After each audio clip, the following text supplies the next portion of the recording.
What is up, everyone? Welcome back to Legends of the Dugout, live episode of Unprepared and live episode 3. So, hope everybody out there is having a great day.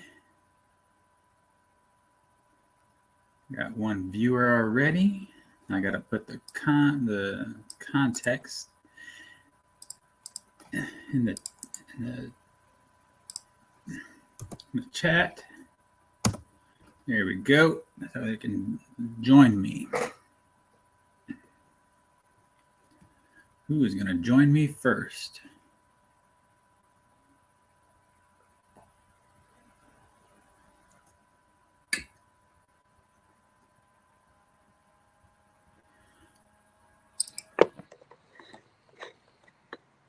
Hey, Dave. Hey.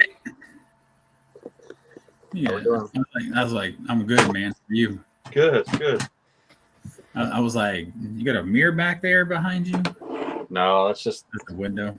The window upstairs, attic window, right? It's supposed to be just a normal attic window, right? So, but it's finished, so we need to get a better window up here. What's up, Dom? You gonna join us? What's up, my younger brother from another mother? You gonna join us? I'm trying to pull up the chat. Make sure I'm on mute.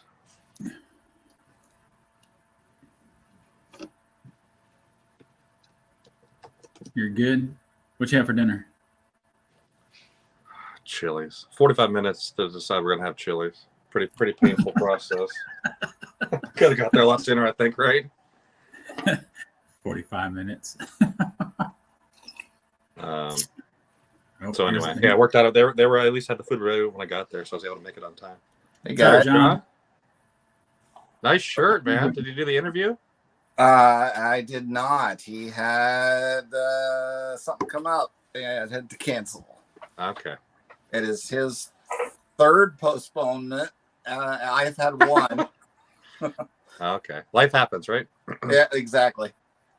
Still a nice shirt. Yeah, I was all ready to go for the interview, but he had to bail hour before we were supposed to start. Am I choppy? No, you're fine. Okay. No, because I got like this little, your connection is unstable thing going on. Ooh. Now there's a legend. Hey guys. Orlando. Evening, sir. How you doing? I'm good. Good to see you guys. Hey John. Hey Matt. Hey Dave. Good to see Hey, you. Orlando. You having a good weekend so far? Sure am. Yep. So you going on with Don? Is it Don Field of Dreams? Yeah, Donfield Dreams having a live stream at 9 o'clock, and he invited me to go on that with Chris from Missouri, and I guess somebody else is going to be on there too. I'm not sure, but I figured, let me just pop in for a little while, talk to my friends a little bit. Yeah. Well, it's funny because I was like, let me see who's going live first before I decide this, and I see nobody. No one was doing a live session for tonight, but I guess I don't know. It's on there somewhere. But Matt, did you see? I showed the 1975 set. I saw that today, and with the Aaron as the first card and the last card in the set. No, exactly. Yeah, and first, number 1 and number 660 or whatever it is. Yeah, number 1 and number 660, and that's Topps didn't do that too often. No, they had Ted Williams in 54. I think was the only other time I remember. That's the only one I remember. Also, yeah. No, it's a beautiful set. Like, obviously, I need to go do. We have a VR to still do tonight. I told Ty we got to do one for a basement card collector. He had like the favorite year, so we got to do that video later tonight. John. Yeah. The pictures I sent you that Sammy Thunder has. Sure. Were you interested in any of those? I don't think so. But thanks, okay. Thanks for doing that. Yeah, I saw a little booklet thing, and I was like, I don't know if John even has this or not. Oh, that Willie Mays story thing? Yeah. Yeah, I mean, I've seen it. I didn't. It just doesn't look that good. So it's a little comic book. Yeah. Yeah, I got that whole set. It's actually pretty neat. If you look inside, it says the whole story of the player and all of that. It's pretty nice. I would suggest they're very, very cheap. So, get one. It's very similar to these inserts when they had this, The but game. the other year they had the little comics, Hmm. and the comics are pretty good. I So mean, what year are those from? Oh God, I think they're from it's the early 70s. I'm not exactly sure what year, Hmm. but I did a little video on them earlier, one of my earlier videos and stuff like that. Hey Dylan, Hey, Dylan. Dylan, I'd put the 75 tops, your favorite set with the Robin Yount rookie. Put that up today. What's up, Sexton? Matt, I was going to ask you, do you have this card? Yeah, I just the 61 new card scoops. Yeah. I got it just recently. Okay, But- I was going to ask you. I was wondering if you had it or not because it's a plain days card. Yeah, no, I literally just picked it up 2 weeks ago, probably. It's one of the ones in the CSG register set I didn't have, so I kind of prioritizing those. I think there's like 4 cards left I need to get, and then get the rest of them graded, and then I'll decide what I want to do about CSG. If I think they're going to still be around, I think they will. I don't know.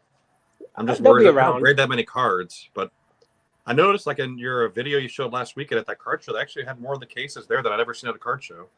They don't have many here. Well, CSG is from Florida, Yeah. so there's a lot of grading here. I mean, we're only a few hours from their main office, and only about an hour's drive from SGC. Not bad. Yeah. So That's and then John's. this is the other nice card from that Scoops, and that's the Mantle. Mantle, yeah. No, Yeah, that's Bring see, it let me up. get a good look like at it. 500 and what, 68. It's the longest home run, yeah. I think it was somewhere around 500 and something. I can't even read it right now. It was like I mean, quick, 546 feet or something like that. Because Yeah, they have another card of that. I know from the 1962 set also of that highlight, that home run that he hit out of the stadium. I don't remember exactly, but I think it was over 500 feet. When I was Yeah. digging into this set, though, Orlando, it's funny you bring it up. I guess Aaron has some cards in 1960 of that same new card scoops I need to get. I guess there's 2 of them. I didn't realize it. I think there may be another one. There's a whole bunch of it's certain events that happened during that year, highlights basically. So there's a bunch of Hall of Fame players in that little set. But I like the card. It looks like a newspaper, right? It's kind of cool, very Yeah. timely, right? Like, wouldn't be relevant these days, right? Kids wouldn't understand what that even's about. No, but those are inexpensive cards of Hall of Famers, just like the little comic book, just like the playing cards. All those are pretty inexpensive. Yeah, I think it's like $30 some or something I paid for mine. Yeah, Probably overpaid, but I was just trying to get one. yeah. so, John, Yeah. I know you look like you're dying to show off some cards. You Oh, am I? didn't show Adam enough? I mean, And you're 3 and 3? technically, like if you're 3 and 3, if you're technically one of what you showed off because you have stuff in the background. I thought his series was called 11 and 3. I got confused. Well, I You think took the showed over, more- right? You thought it was the points. You're taking the over. I mean, I held it to 3 cards that are on my want list, right? It's just, well, I did pick up in the mail today. I lied when I said I was done with 60 tops. Rifleman VR got me wanting this guy here. Oh yeah, Rocky. Calavito, nice. Orlando's about to show some stuff. And Scott in here to I see don't that. have Hopefully Scott's here to Calavito, see but that. I was looking through my pile here to see what I got in the box. Man. Keep things evened up. Then I added this one here too of another almost Hall of Famer. Yeah, he should be in the Hall of Fame. Here That's we go. nice there, too. Look at that. How about that? What a coincidence, huh? They 59. would have pulled it right out of there. It's That's nice. the 59 Calavito. And his stuff is pretty cheap, though, right? I mean, Very it's, cheap. Oh yeah. what would it be like $2-3 for that card, that 59? Yeah, I think 59 is what his second year. 57, I think, is his rookie year. Okay. So you can get that very cheap, just like the Frank Robinson 57 rookie is really undervalued. And Calavito, he's a great player. Yeah, both these ones are pretty sharp, and they are only $5 a piece. So look at that. Are those eBay pickups or are those like? Yeah, they're both eBay. But, yeah, because what was your other avenue? Because I'm trying to think. Adam had on his thing. He was talking about, was it the card ladder, and that wasn't one of yours that you go on to, or my slabs. What was like? Is it just eBay, or is it? What's your other when I avenues said of that's picking not up? the market I play in, I meant the 5.5 he was putting up there. When you're talking a 57 Mays, there's no way I'm going for a 5.5. So yeah. When you're talking Mays and Mantle and Aaron, those are always going to be expensive. Yeah, I think my Aaron's like a 2.5 for 57. Have to see. Yep. Am I still on? Yeah, you're back. You're back. there. Oh, you're talking about your 57. Talking about the 57 Aaron, John. That's what happened when my kid tries to call me. Yeah, we have a 4, but it's terribly miscentered. Like it's off center, whatever the word would be. Like top to bottom, it's like 90-10. Yeah, that's the one where he's batting. It's they switched the pose, the picture. Yeah, the reverse negative, reverse negative. That's it. Which was a big deal for John's Dale Murphy, right? Hey, look at that one. Authentic. Yeah. Oh, That was like one of my first Aaron cards. I wonder what the threshold is for completion of a card to get at least an A. Would I get an authentic? Yeah. Well, there was a Hannes Wagner card that sold, and I think it was like 60% of the card. Okay. Yeah, I think it was they graded it. They graded authentic, and it was sold like for missing like a big old chunk off of it. Exactly. Yeah. I mean, almost half the card was missing, and they still graded it. They graded it authentic, and they sold it for a bunch. So I assume that at that point, the SGC would just put authentic on the slab. Altered. Yeah. Because I would think evidence of trimming would be hilarious. Yeah. Didn't meet size requirement. I wonder if there's another half of that card and somebody else has the other half and then tries to sell it too. That would be crazy. But a lot of the cards back in those days were stuck on albums. So that one probably got stuck on an album and somebody probably tried to pull it off and just ripped it. That's usually what happens with a lot of those cards like that. So, John, how many 60 cards do you have now? Like 30 mid-30s, right? Well, when I get these 2 graded, that'll give me 32 that are graded. And I did that intentionally because this case up here, which is the same as Lou's, that I've actually had on the wall for over a year, holds 30. And there's 2 that I wanted to pull out because I ended up getting them in 53 Bowman, and I think I'll give them away at a future date. So, no set aspirations. I was just curious because you're probably at 10% or so of the set, right? Getting close. 8%. I don't know what's the total count. Isn't it at least 600 for 60 tops? I don't know. Someone probably in the chat knows. I was trying to find it real quick. Yeah, somewhere around there. I think it's 524. I'm not sure on that. Yeah, I've never been focused on the set for that one. It was all just Hall of Famers and base cards, and then a few other key guys. Okay. Yeah, 572. Never mind. You got 572. Yeah. Okay. Yeah.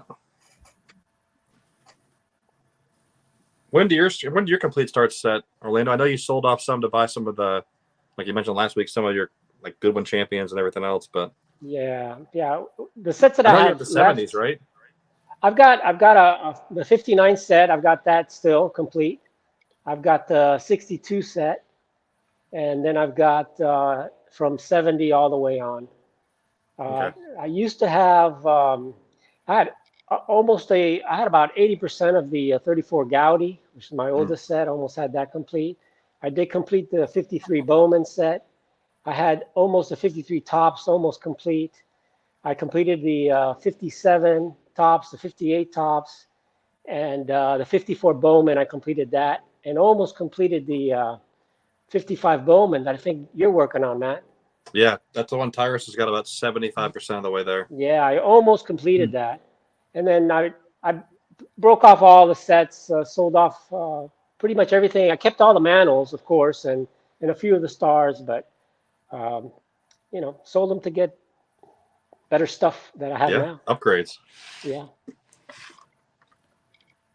Okay. Dave, you pick up anything recently? I ain't picking up nothing, man. I'm saving all my money. There you go. I'm saving it. But Dylan asked if anybody's buying any modern stuff for this upcoming season.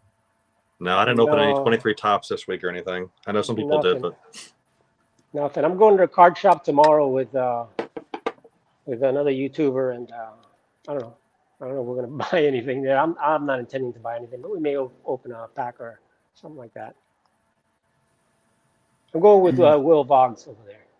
Okay. Meeting up with him tomorrow. Who? W Vox? W Vox. Oh, okay. Yeah. Oh, the live that you guys were on the other day. With he's came down to Boca here, so we're gonna kind of meet halfway and meet at a card shop down in that area. Okay. I didn't know he was down in Florida. I didn't know about his channel until I saw the live. His parents live in Boca, which is about an hour's drive from where I'm at. So okay. We're going to meet halfway at the Sports Card Vaults, one of the nicest shops. I'll see if I can do a video on that. But I did video that shop earlier in one of my card shop videos. It's a beautiful, beautiful shop with everything, including vintage. Is that the one that had just opened when you went in there last time? Yeah, just opened when I went in there. It opened maybe a week or two. So yeah, that was a really nice store. I'm going to go back because now they should be completely, full of stuff. Before they were kind of half empty. So we'll take a look and see how it is today. Yeah, I definitely enjoy your card store videos and the card show too. But I told Ty we need to try to do some card shops around here, but it's almost all modern. Yeah, most of them are modern. It's just tough to find one with any vintage at all. Hey, James, I just talked to James a couple hours ago. Not even that.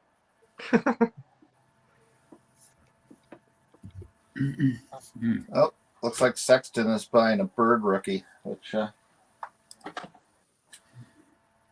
show the HGA. Nice. James, why don't you join us? I think those are neat. Will they fit in any of those cases? They don't sell cases to fit those, right? Like display cases? Not at all. Yeah. Because, compared to a normal shape they're big slab. But it's nice, though. Yeah. Okay. But yeah, you have the one with magic on it, too. Put that PSA sideways and see how it looks sideways. Yeah. I'm gonna hide this real quick and get John. Yeah. Cool. There we go. Or this way. Right. Oh my goodness. All right. So, what's the consensus of the group on that look on the the HGA, like that sideways with that square? What's everybody think of that? I think for that set and for like the 60 top set, I think it'd be fine if you could do the whole run with that one company. I like the horizontal. I just think that the slab, the top of the slab is too much. I think the flip is too big. It was a little bit smaller. Show the card more. But it looks great because I like the horizontal slab. Well, I was actually following them back in those days when they first put out the initial design, and the initial one, they were trying to use the same size label as these, and they stuck it where it would be like in the middle. And the consensus overwhelmingly was that it looked weird to have all this extra space, and they ended up redesigning and getting new printers specifically to have it larger to fit these slabs. So you think the rest of the grading company should do that or stick to to the flip on the side on horizontal? I don't think they're gonna sell that well necessarily because there's so many people that are entrenched in the one size slab already. But I mean, they look cool as far as displaying it somewhere. Yeah, it's almost like would like a space saver. Yeah, it would be kind of tough to store though, compared to the other ones because there aren't many horizontal cards, and that one's kind of oversized. So. Well, and they don't make not all of us are woodworkers like Don to make our own horizontal slab Exactly. case. So. Okay. So if John, if you had a grading company, right, what would you do different? Right now, I would try to sell as quickly as possible and get the hell out of the business because PSA is crushing everyone. And there's so many fans of SGC as it is that you're not going to pull them away. And okay, yeah. Okay, Orlando. Different question for you, right? Because I know John and is kind of new into collecting vintage. I know he was back in the collecting cards in the 90s and stuff. But you've been around the hobby for a long time. When grading came around, what did you think of it? I didn't think it was needed. And I'd never graded anything until like 10 years after PSA was there because you really didn't think that it was going to be popular. Nobody really thought that, I didn't want my cards slabbed up. In those days, you want to touch the card and feel the card. And, it was still more of a hobby versus a business. Okay. So slabbing the card, it seemed to me like being like, I don't know, kind of like a luxury, buying a Mercedes-Benz when you don't really need it, just get the card raw, but in those days, nobody ever thought about the registry or things like that or competing. And that's really what made PSA grow. It was that registry. When they set that up and then you have the competition and, us collectors, we do compete, we like to get certain cards and, oh, wow, Matt got this. I want to get that card. Not necessarily better, but you want to get it, So it gets to a point that, PSA took advantage of all the collectors and said, we're going to do this registry and give you awards if you, reach certain levels and so on. And they really set up these incentives for you to, put in more cards and put in more sets. And, so, it's great in some ways because it did, encourage more collectors and more investors because that's when the investors really started coming in. Because the real collector and the dealer in those days, we knew the cards. We knew how to kind of grade the cards. And you could come up with it, if I was going to sell you a card, Dave, me and you would look at it and we would pretty much agree what that grade would be, as two collectors, Okay. So that's the way it used to be. And then it just kind of became more of a, a business. And that's what PSA made it more than a collector just collecting cards. But so it was good and it was bad. But initially, I didn't like it at all. Okay. And then after a while, I said, you know what? I've got to at least protect some of my cards. And I saw it more as a way to protect my vintage cards than anything else. So I graded all my mantles and a lot of my higher end cards at that time, which is way back when. A lot of my top cards have the old label. Okay. But you ended up doing it. Then you put them on the registry, and it just kind of goes from there. All right, so this is another question. I get this is the consensus of the rest of everybody in here and everybody in the chat too. Do you feel like it was a very I guess I don't know if like PWCC and I can't remember who the other one is that always do like a little diamond sticker on the front of the card, like your slab for that eye appeal. Do you feel like that's I feel like that's unnecessary also.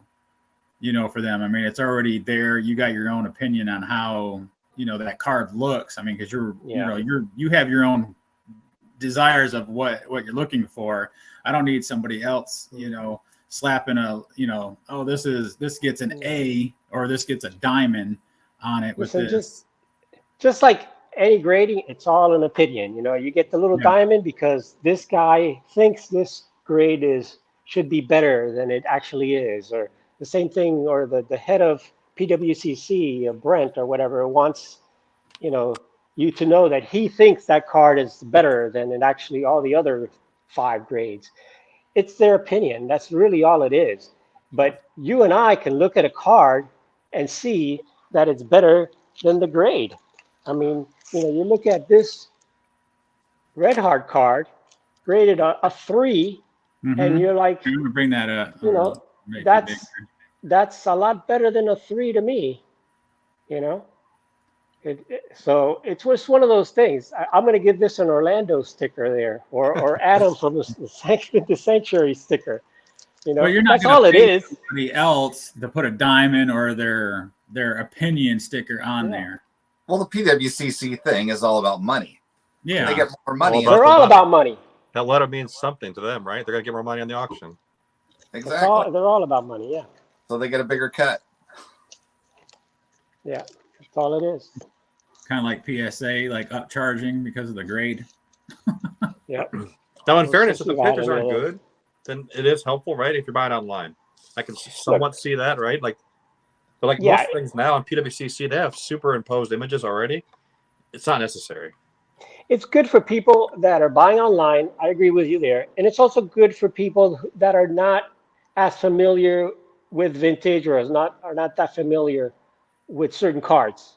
And that kind of helps guide them. So if you don't know about vintage, that helps you, of course. High grade with those little stickers, that's got to be a great. But if you really follow vintage and things like that, you can find tons of cards that are graded, 3, 4, and 5 that look like they're 7 and 8. Okay. Yeah. Yeah, I know Dylan's doing his whole collection of business for Adam, his VS10s. Yeah. Everything's a 10. Yeah. Hey guys, I'm gonna have to cut out here. Maybe you can get Dylan take my place. All right, hey guys. And they'll have fun. Take care. Thanks. I'll join you next time. Let me know, Dave, a little bit earlier with more notice. All right. Oh, sorry, this is the last moment kind of thing. No problem, my friends. Live and unprepared. Yep. That's right. Take care, John. Take care, Matt. See you, Orlando. Have a good one. All right, yeah, that's right, because they're about to start the next one. I'll probably start losing people on here. So how many are watching? 7 watching now. Let's see. No, I'm kidding. Yeah. No, I get it. I like that Donnie live stream is gonna always draw, right? Well, I'm just kind of curious how many people are gonna pop up in his. I'm not the famous guy, but maybe if John does another live, or Matt, maybe you host the next one. I don't know how to do it. I need to talk to Theo. Have him show me how to do it. Why? It's easy on here. I'll talk you through it later. Okay. Yeah, I'm super famous with my 60 extra subscribers, maybe. Hey, I'm still below 100. Yeah, but I think you've doubled, John, like in the last 2 months, right? I mean, it's gone exponential here. Last month and a half. Maybe. I mean, that's good. I mean, it's all your interviews and reaching out, and look at you being an extrovert instead of an introvert, man. That's great. Right. But it's in the comfort of your own home.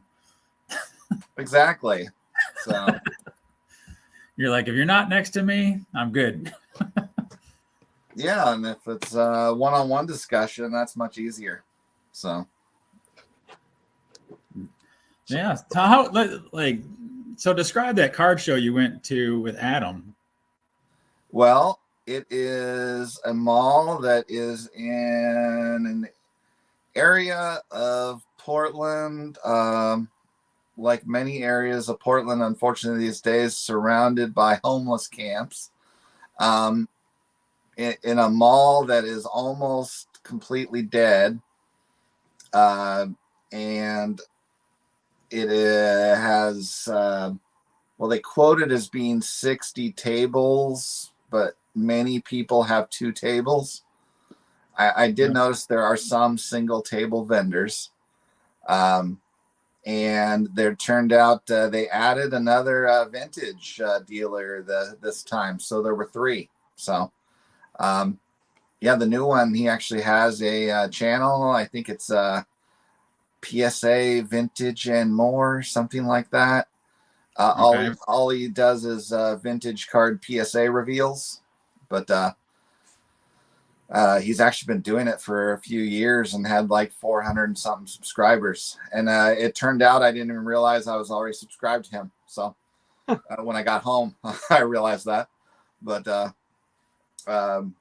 yeah, he had some nice looking cards. And then the one guy would be someone Joe would love his table, as in they are a lot of let's say well-loved cards. I know that was Theo's theme of his VR, but it's more of what Joe collects. So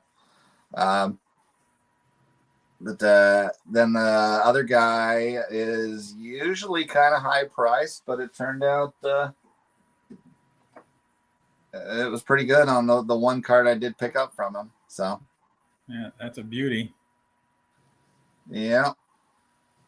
I need to get some. I don't have any Pee Wee Reese in my collection except for autographed baseball. Except, huh? Yeah. Like that's nothing. You just happen to have something the man actually held in his hands and autographed. No big deal. You want to see it? You're like, you're gonna show me anyway. We are twins, huh, Dylan? Well, let's see it. Come on. Nice. Yeah. People had such good penmanship. I know. Easy, John. Easy. Oh, sorry, Matt. I hit close to home. No, you're good. I can't even write my name. I'm telling you, it's thank God for computers. I'd be in trouble. Oh, yeah. I mean, that's it. The only writing most anybody ever does these days is their signature occasionally. And even that, Adobe's there for you most times, right? Oh, yeah. Or DocuSign. One or the other. Oh, My yeah. signature is crap. My handwriting, decent. Yeah, y'all have much better handwriting. The sad part is I actually tried to write that neatly. That's the scary part. I know Joe can read his either, so I know it wasn't just you, John. Because I'm an engineer that has what they call a professional engineering seal. Like I can sign construction documents, and yeah, I haven't hand signed any for close to 5 years now. So with an actual pen. So Yeah, I don't know. I just practice my handwriting. 20 years in the military, when you had to write some stuff out, you need to be legible, readable. So you learn how to figure it out real quick. yeah, but the only thing I sign now is a occasional check for something related to school for the kids, because they make them bring a check in. So Okay, yeah, that's the way the world is. You still have to do a check every now and then. But let me ask you a question about the other back onto the card show. So was there a bunch of stuff that you saw that you wanted, and what was it? Well, the one guy did have the guy where his cards are mostly beaters did have a 57 maze in his case, but the crease was in a bad spot on that one. So Okay. because like I said in my Adam interview there, that I will take creases on those. It's just I don't want them through the through his body. If it's in the corners, great. Then I can get it for a lower price. What was he asking for the card, by the way? I think I didn't even ask, but I think he still had like 150 marked on it. So And it was ungraded? No, he didn't have that one graded. Okay. But yeah, the crease was going right down the middle. So. Do you guys have any shops out there, John, or no? Any card stores? Yeah, there's a few, but my experience with the three that are on the western suburbs for me are one of them as pathetic, if anything, vintage. Another one has a little bit, but it's pretty limited of what I'm going for. And the third one is actually a major eBay consigner, hoodies. Okay, yeah, heard of them. Which seems like the cards they're actually selling in the case are at least priced kind of high. I haven't tried to even barter, but it's something I am a little intimidated to do. So,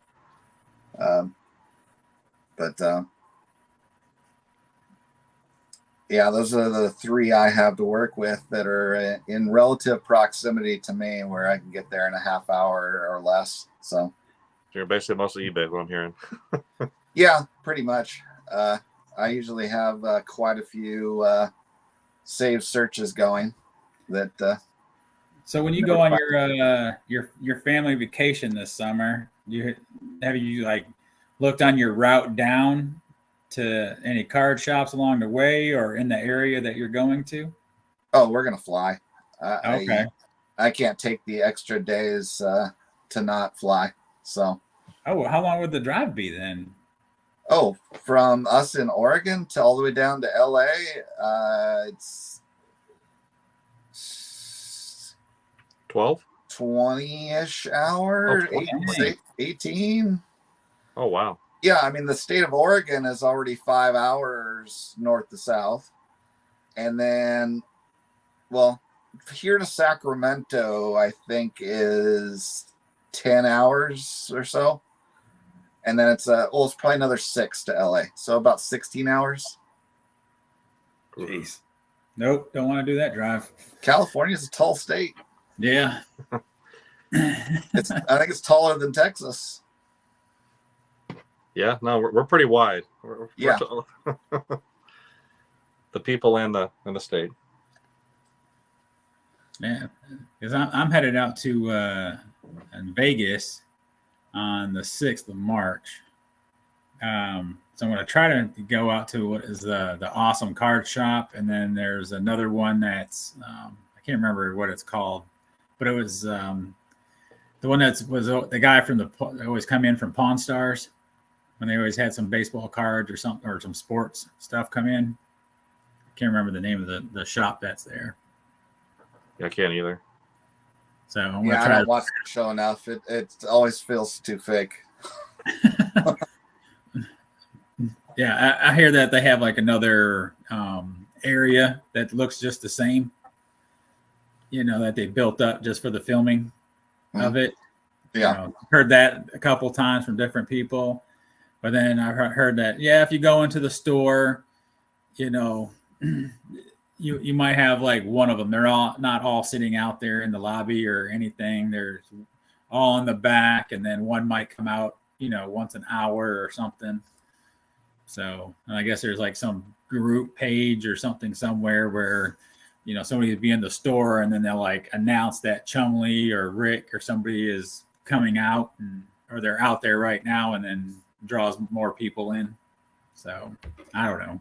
Well, like a lot of people are actually invited to bring their stuff to appear on the show. Like the famous one is the Pokemon guy.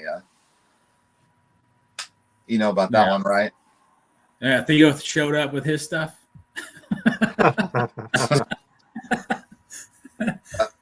No, I'm talking about I don't know, he might even be called Mr. Pokemon or something. Was on there as like owns the most high dollar Pokemon cards or something.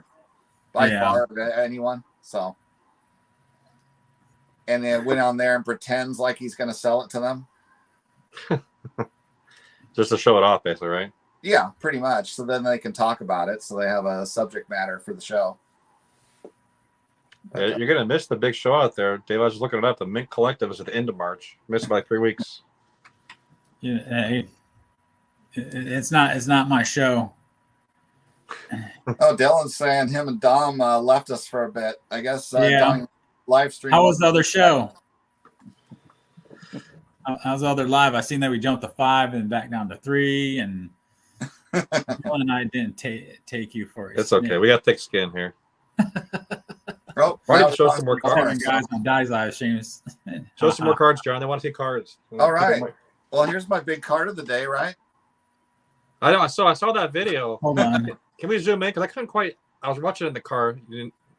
State Farm, you didn't hear that. There we go. Okay. I couldn't zoom in. Really close, right? Yeah, back up a little bit. Did he respond to you yet? I didn't look at the comments. Did he respond yet, John, or no? I had not seen him respond yet as of the start of this live stream. Would you say agitated? I think because he's definitely mercurial spirit. Like he definitely is a snarky, I guess is the word I would use. Maybe than agitated, but yeah. Although there was that one video, he was so mad about something that one day where he went to IHOP. Did you see that one where he went to like this vault and looked at some of his cards and then he was like using F-bombs everywhere? It's pretty funny. That's like 2 or 3 years ago. I don't think I've caught that one, but who was that again? This is Blue Jacket 66. Yeah. Dave. Yeah, No. this guy right here. This guy right here. Yeah. Immortal. Immortal, I think was the word he used. Yes. I mean, clearly, since he doesn't look that much older than this picture here now. He is a doctor. I don't think he's a plastic surgeon though. Yeah. So. Oh man, I'm looking at Don's live stream on there, and I see Rick's on there with Chris and Don with Orlando, and our forever missing Scooby Drew is on there also. You know, I'm still in solo, Dave. Oh yeah, my If you don't bad. want to see Save Me shirt, you're good. Sorry. I mean, come on, we got to keep our 5 viewers happy. Yeah. Hey, Impact Player. Yeah. It's crazy. See who's all on that one. All right. There's probably 50 people watching that one. Actually, probably not. Hold on. Let me see. There's 8. Okay. Yeah, 4-leaf cards. Mike, the sports card collector. Blue Jacket 66. Reese ND Card Ranger. Dylan, Dom. STI Puckhead. I think it's St. Louis Puck. I think it's STL.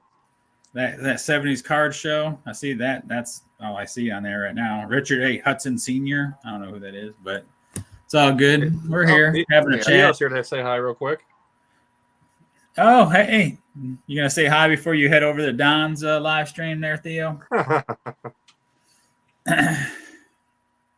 I know you got other stuff going on. You text me you couldn't make it tonight, which is all good. Impact Player. What's up, man? Farther along than just the 32 that I'm going to have as graded 60 Tops cards because I forgot my gift here from Dylan, Felipe Alou. Matt, check out this comment. And then I There have you go. I do once a week. I think it's about all the live streamers at one time, maybe. Well, I've been slacking on making videos, so this is my video for the week, pretty much right now. Hey, you haven't shown all these before, John. Keep going. I'm watching John show all these cards. These were part of Jim's Christmas gift. Okay. For me. So Now, is he related to Eddie Cicotti or is it Cicotti? I can't pronounce that. I don't know. The 8 Men Out movie, they pronounced it Seacott. Okay. I remember. But I don't know if he is related or not. Maybe a different spell. I have to check. Hey, Impact Player. I don't know if you have StreamYard already signed up for it, but if so, why don't you join us? Love to get to know you more. What is your first name, anyways? I always like to connect with new people in the hobby. With John and Matt. What did let's see? Oh, did you see what Theo put on here? Yeah, he said just kidding later. Yeah, I know he did. Kidding. Well, there we go. Impact player is Josh. Well, welcome, Josh. But yeah, but this was the big prize when Picker Jim gave me the Christmas gift. Was this guy here? That's pretty nice. What's his real name? Richard. Richard. Well, you know how some people have their you can see the back of that?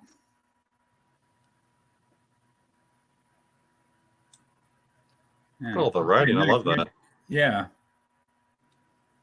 See, and the back of that's really nice. I like seeing the back of the cards too. Like, sometimes that front just, Oh yeah. has a feel, but sometimes, man, like just seeing the back just to see that condition of them, to see if there's like paper loss, writing, anything else like that. I mean, this is a great shape one because besides that, this other one I had almost seemed like a little bit of a beater. So let's see. Oh man, that's nice. But the back looks a little less faded on this one than the front. Is that 1940? Yeah. Because the 41s are color and the 39's like the one with Ted Williams on it, right? Where there's no name. So the funny thing with this one, when I think about it now, is that since he retired in 1927, this is kind of like the equivalent of us having one of those 80s Legends set versions of like Mantle or Maze. Like Pacific or the Turn Back the Clock cards if the players got them. Yeah. Man, I must be very popular because Josh here wrote this. Like, thank you, for keeping me in your sights of watching Family Night movie. Family is important though, as I leave my family downstairs most weekends. He's risking scorn from the wife for having this on at the same time. Yeah. Hey, Dom, why don't you join us? You're commenting. Why don't you come on? Show some cards. See what you got. Man, it kind of sucks about Adams, that 55 Willie Mays, that condition, the scratching or something on the slab. I was like, that's nuts.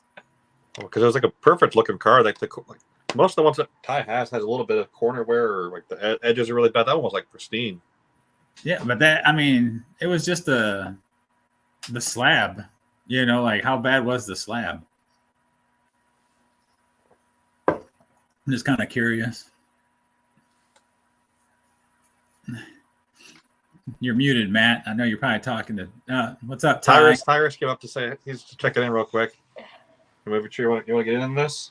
Hey, the real star of the channel is here. We got to upgrade the channel here for a minute. Upgrade the channel. There we go. Sorry, Ty, on your way even. Trying to still block him out. Yeah. Hi. Man, you haven't been on Fortnite lately. I don't know what he's been doing. Does Rising Sun. Minecraft? Well, you just woke up, buddy. You're pretty quiet. I've been watching Iron Man. Oh, he's watching Iron Man. Priorities. God is great. Joined us from the Rising Sun. Oh, hey, Ken. What time is it? What is it? 9 a.m. there already? Oh my goodness. Hey, Josh, are you going to the Nationals? Or no? Just curious. Was that for me? Yes, Josh, I think. Oh, Josh. Josh, okay. yeah. 11 a.m. Oh my God. I know you're not going, John. No. You got other obligations. Yeah, Mickey Mouse to go with. Mickey Mouse is getting I guess we're both getting sponsored from Under Armour there, Matt. Yeah, I always wear Under Armour, but Ty's obviously got it on tonight, so you're not wearing your sweatshirt. Dom's worried. Dom put in the chat. You've been dropped by CSG. He said it's 11 a.m. Yeah, it was 12 hours ahead from us. Well, from me. Right, Josh, if you want a chance to win some cards, there's still time. I'm giving away this one or this one. Yeah, your shipment's coming back here soon, isn't it? Or this one. It is. I got the according to USPS tracking. It is going to be here Tuesday. So do you already know what the grades are, or are you just going to do a blind reveal? I always try to do a blind reveal, and honestly, this time with the contest looming over it, I am gritting my teeth not to look at the grades. But I am gonna do it. Yes, shameless plug, Theo. This isn't going on my channel, so it's a chance to reach other people. Yeah, there you go. That's what it's all about, connecting with others from other channels that don't subscribe to you. Sure. Yep. I should probably, I don't have anybody else I can probably text right now and be like, hey, I'm on. You've been streaming for 50 minutes? 50 minutes of this. Riveting. Yeah, that's what, like 2 rounds of Fortnite for us, huh, Ty? I'm shocked we still have 8. We haven't lost them all to Dawn. Well, I know. Well, we dropped down to 3 at one point, and now we're back up. I think we're more interesting. I don't know. I guess they're just as exciting as we are. Yeah, I guess so. Well, let me take a look. It's kind of funny that oh no, they're up to 15 now. Okay.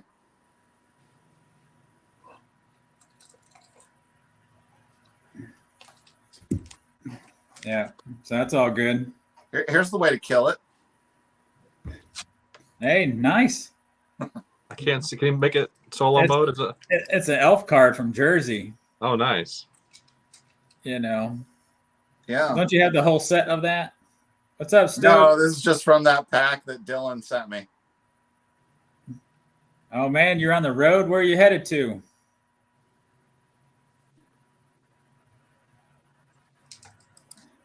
Oh, got full screen there. Yeah, how's he on the road with this on? I guess he's just listening.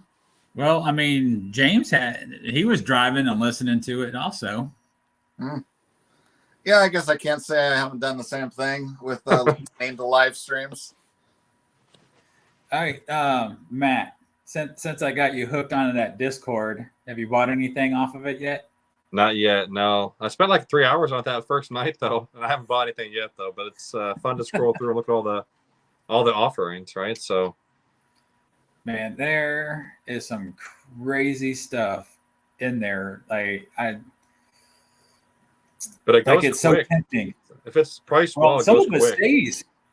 Well, some it goes quick. Some, man, like I've seen has been in there for a few days or a little bit longer. And I'm like, this is so tempting. So tempting.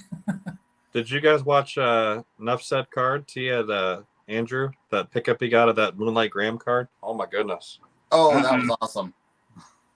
Yeah, holy Toledo. Like I love that Field of Dreams movie, and I thought that was just incredible that he picked it up. Like one of the, I guess it's only like maybe what do you say, there's 2 or 3 different postcards, but there's only like 3 or 4 of each. Something like that. Yeah, super rare.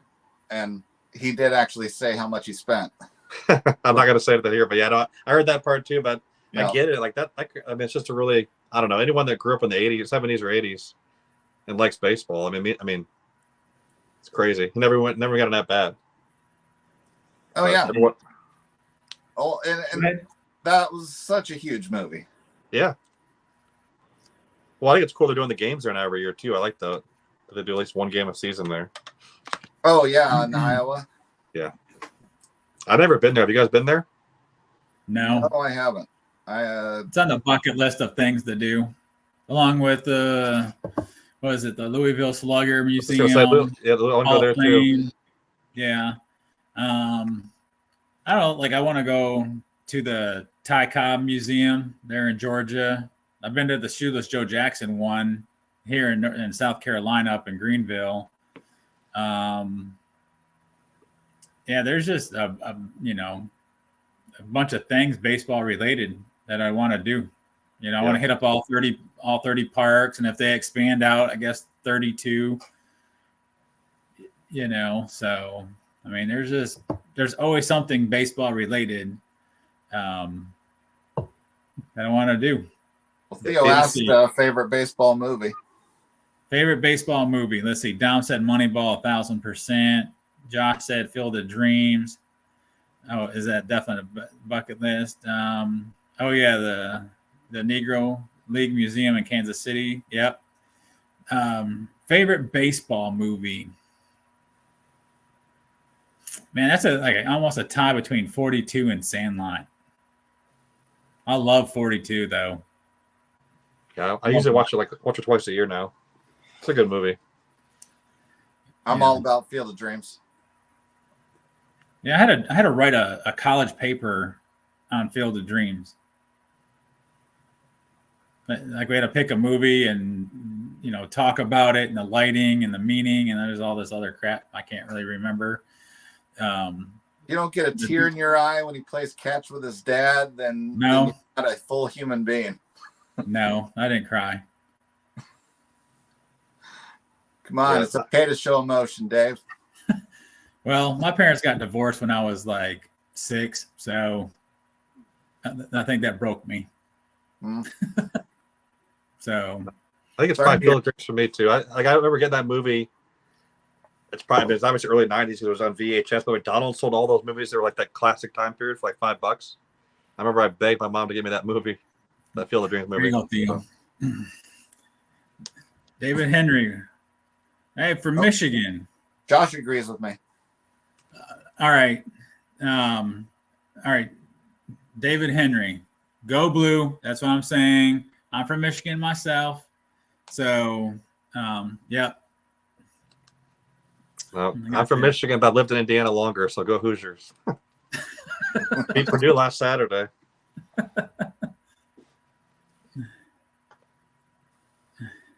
See, Josh is saying go Blue also. Oh, you're in Michigan as well. Oh, okay.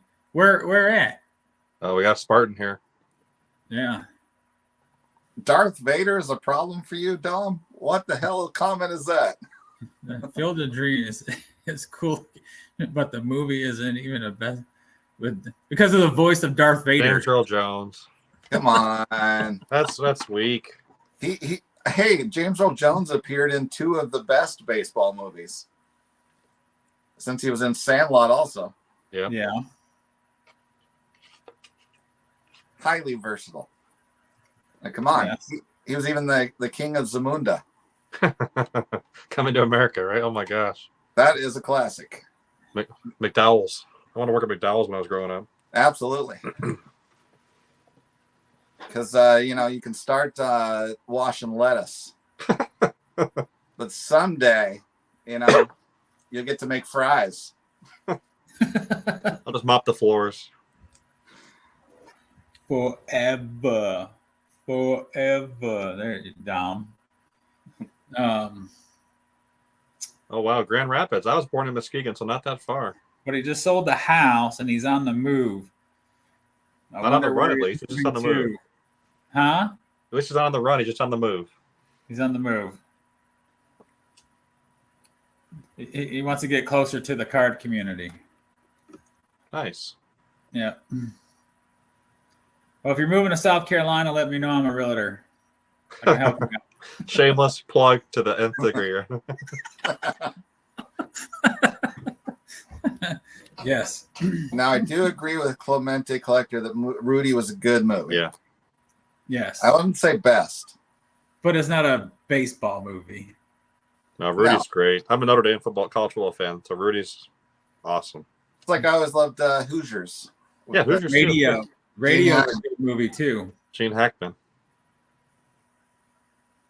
I don't think I've seen Radio. True. What's up, Andrew? You haven't seen Radio? No. Oh man, that's good. Well, I haven't seen a lot of things. Apparently, I just started watching Walking Dead. It's over, I think now. It's been out 11 years. I missed the entire run. Yeah, it's all right. I didn't care for it too much. We are currently watching season 11. Okay. Yeah, I'm on season 2. I just started yesterday. I think we watched all the way up to like around season 2, maybe halfway through 3. Stopped it. I think I came back in when Negan came in. And I watched about half of that season, and I was like, nah, I'm all right. I'm good. Okay. And I don't think I know Negan yet, so. Yeah. That was about 7 episodes, season 7. Oh, okay. Honestly, we had to pause for a while and step away after the really bad moment for Maggie. I'll just say that. I don't want to spoil it for Matt. Okay. A lot of bad moments thus far already, right? You remember Old Yeller? I do. John laughed. He chuckled.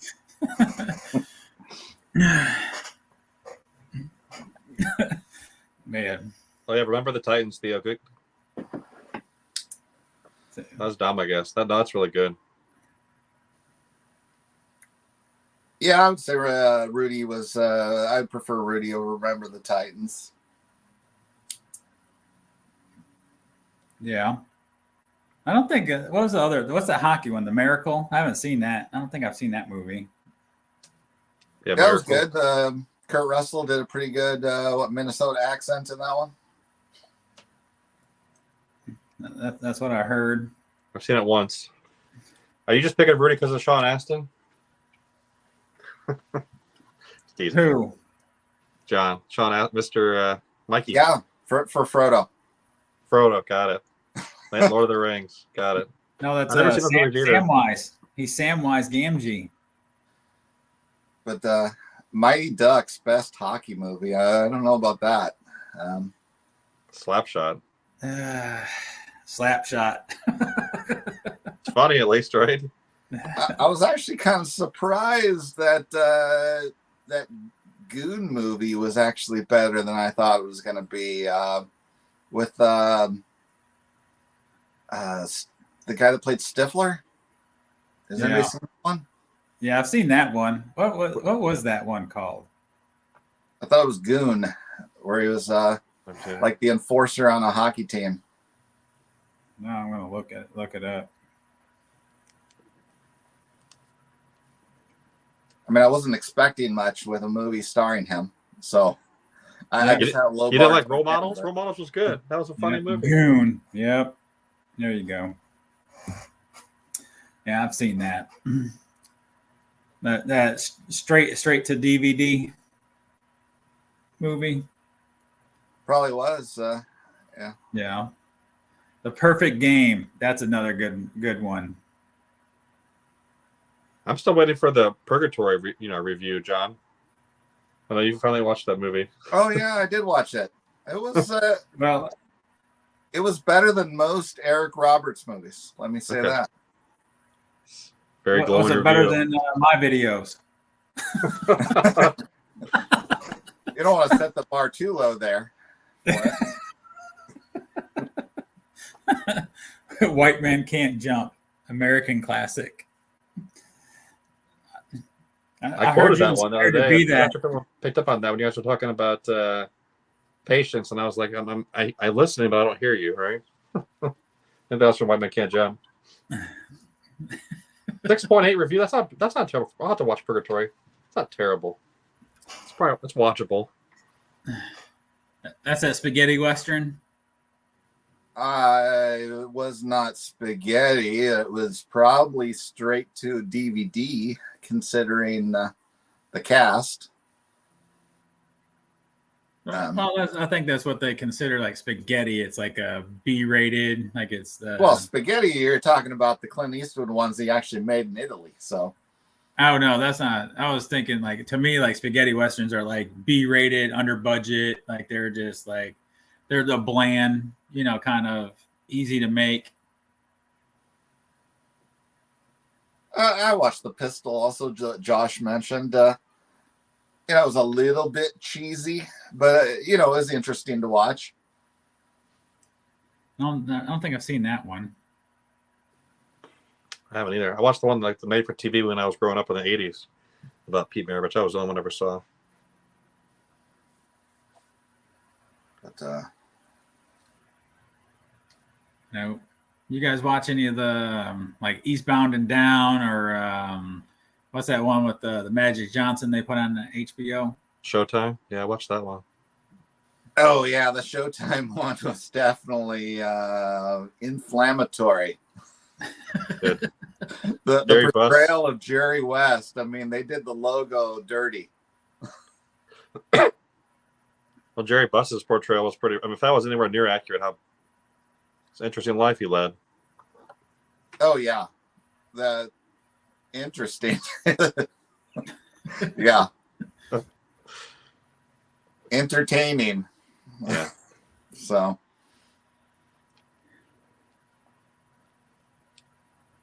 Oh, Drew's on the other live stream, huh? That's what I meant with Scooby Drew. Oh, yeah. Yeah.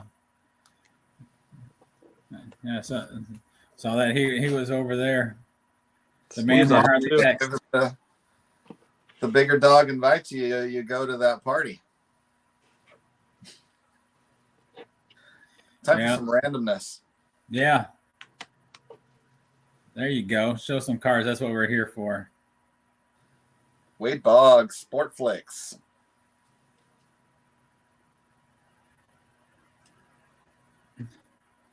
I got nothing that you haven't seen already nearby me. Jennifer Capriati. I didn't peg you as a tennis collector. I was actually a tennis player in high school. I started my life top prospect card. Going in as a Cardinal, though.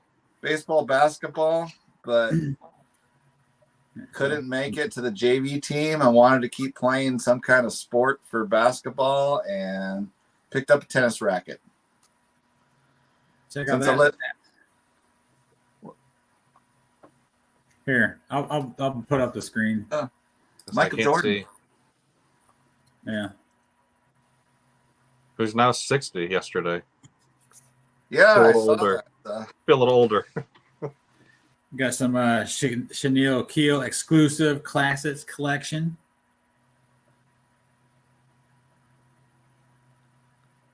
LSU uniform. Now, is that one numbered? They used to number a lot of those plastic cards. Does that one happen to be numbered or no? No, that's actually from, like McDonald's. Oh, okay. See? Well, there you go. Ba-da-ba-ba-ba. Another Shaq. But here's one I didn't even know this was even one. It's a rookie of Kobe from his high school.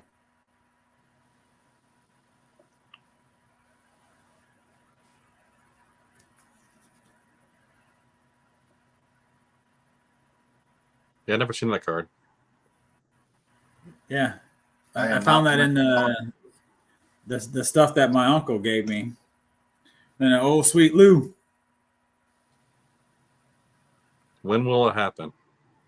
Yeah, exactly. When will it happen? Did you guys see the video with Mike Moynihan and Danny Black? They did like the best players or something. Like the top 10 or whatever? Yeah.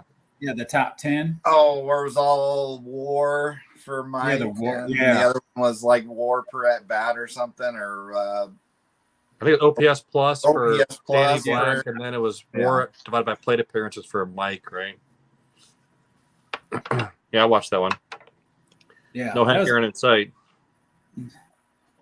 But it's crazy though of Babe Ruth's war.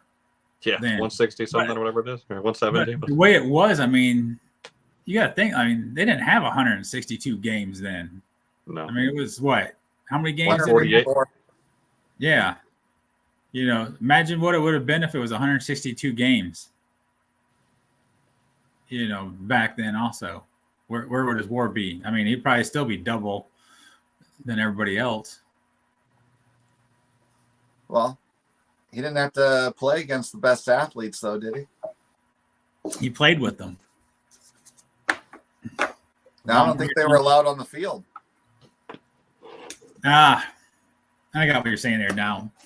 For integration. Yeah.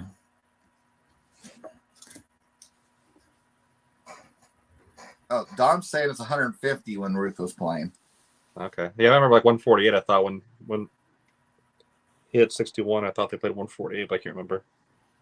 And I'm with you, Josh, because isn't every WAR calculation based off of the talent level of the league for that season? I mean, it's giving you some value versus your current peers, but pre-integration, they didn't have all the players out there, so of course he could be dominant then, but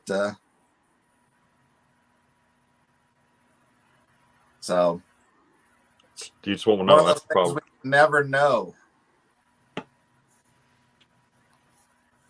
So to me, I look at it is who are the best guys during those years where everybody was allowed to play and there weren't any quotas, and also baseball was the number one draw for the best athletes in terms of prestige and money and everything. And it's really a window of the 60s and 70s. So there you go. The best all time are Hank Aaron and Willie Mays. And you had Willie number 1. I remember that. That was a really good video, actually. Because you had Bonds on there, too, I think, right? Top 5. All right. So you got the position players. What about pitchers? They're in the 60s, 70s. That one's a lot tougher because there's not a peak guy that got as high of a peak as some of those guys with the same duration like there is with, Mays and. Yeah, Steve's saying Koufax. Yeah. I mean, yeah, 5 clearly years, he was the best ever. If you're high peak, I mean, those 6 years, nobody touches that. Yeah. What about Gibson? He's close. He's still not quite Koufax, but No. But he intimidated the hitters, though. Just his stare alone, Medusa, man. Like, oh yeah, and that's just it. The whole argument, even then, with the best player in baseball, if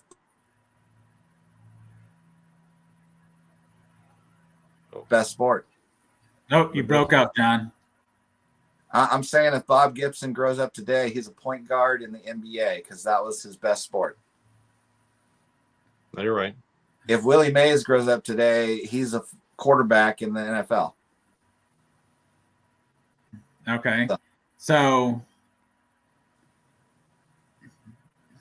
your best player. Yeah, I'm gonna say for both of you, the best player in the 60s.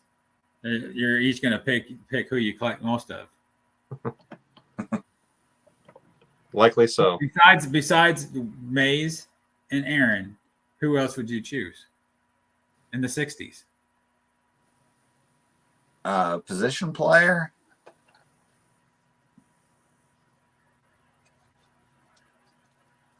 I mean, well, I would say talent-wise, if he didn't screw himself, Mantle would have been in the conversation.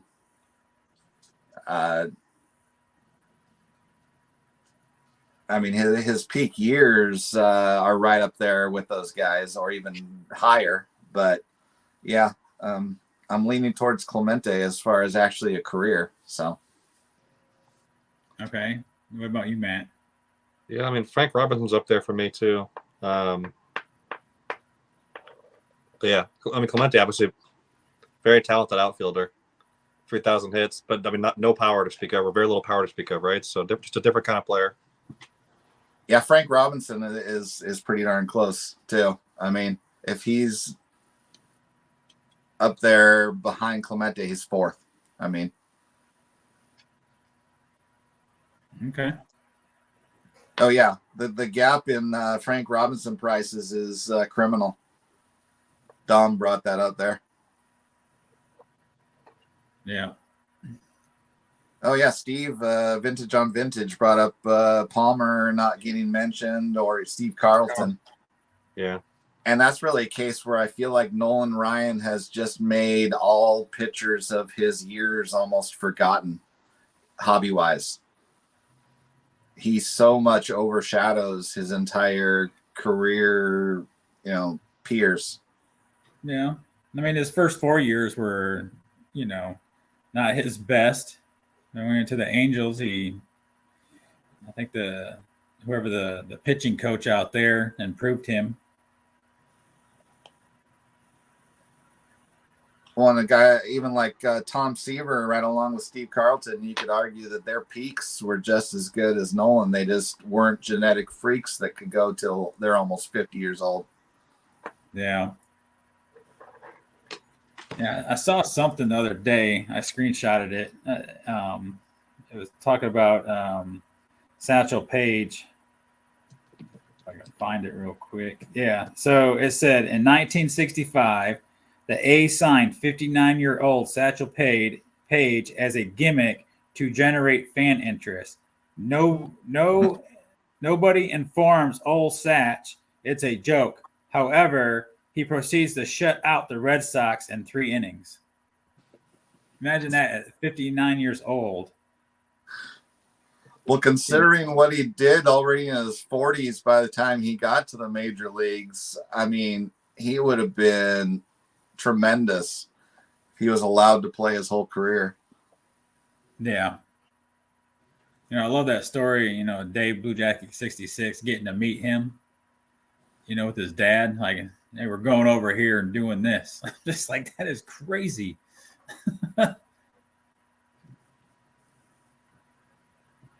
Did you guys get to meet anybody, any Hall of Famers before? Not athletes. I've met several just like card shows where it's like 2 minutes, but nothing more than that. Like Willie Mays, we met Willie Mays back in it's like 2011. And then Cal Ripken Jr. How was he in person? So like I know I'm waiting to show them once I found the baseball out there, but he was like really, really nice. So like my oldest was like maybe 2.5 at the time. You can imagine the line. And he wasn't. We actually saw Ripken first. We waited in 2 lines that day to get autographs, right? So like, he had lost his patience and was like trying to get basically really. He was like trying to cry basically, right? He's just kind of ready to go. And so when we went up there, he was actually started crying in the line. And then it's like, but Willie like picked him up, hugged him, held him, tried to like rock him back and forth. It was like really nice because my son was like, maybe because he was tired to hear my son cry, but I don't know. It was really nice. So definitely won't forget it. But yeah, I mean, you couldn't really see much at that point already. Like the lady next to him, I kind of had to hold the ball. Remember that, like to make sure he knew where to sign.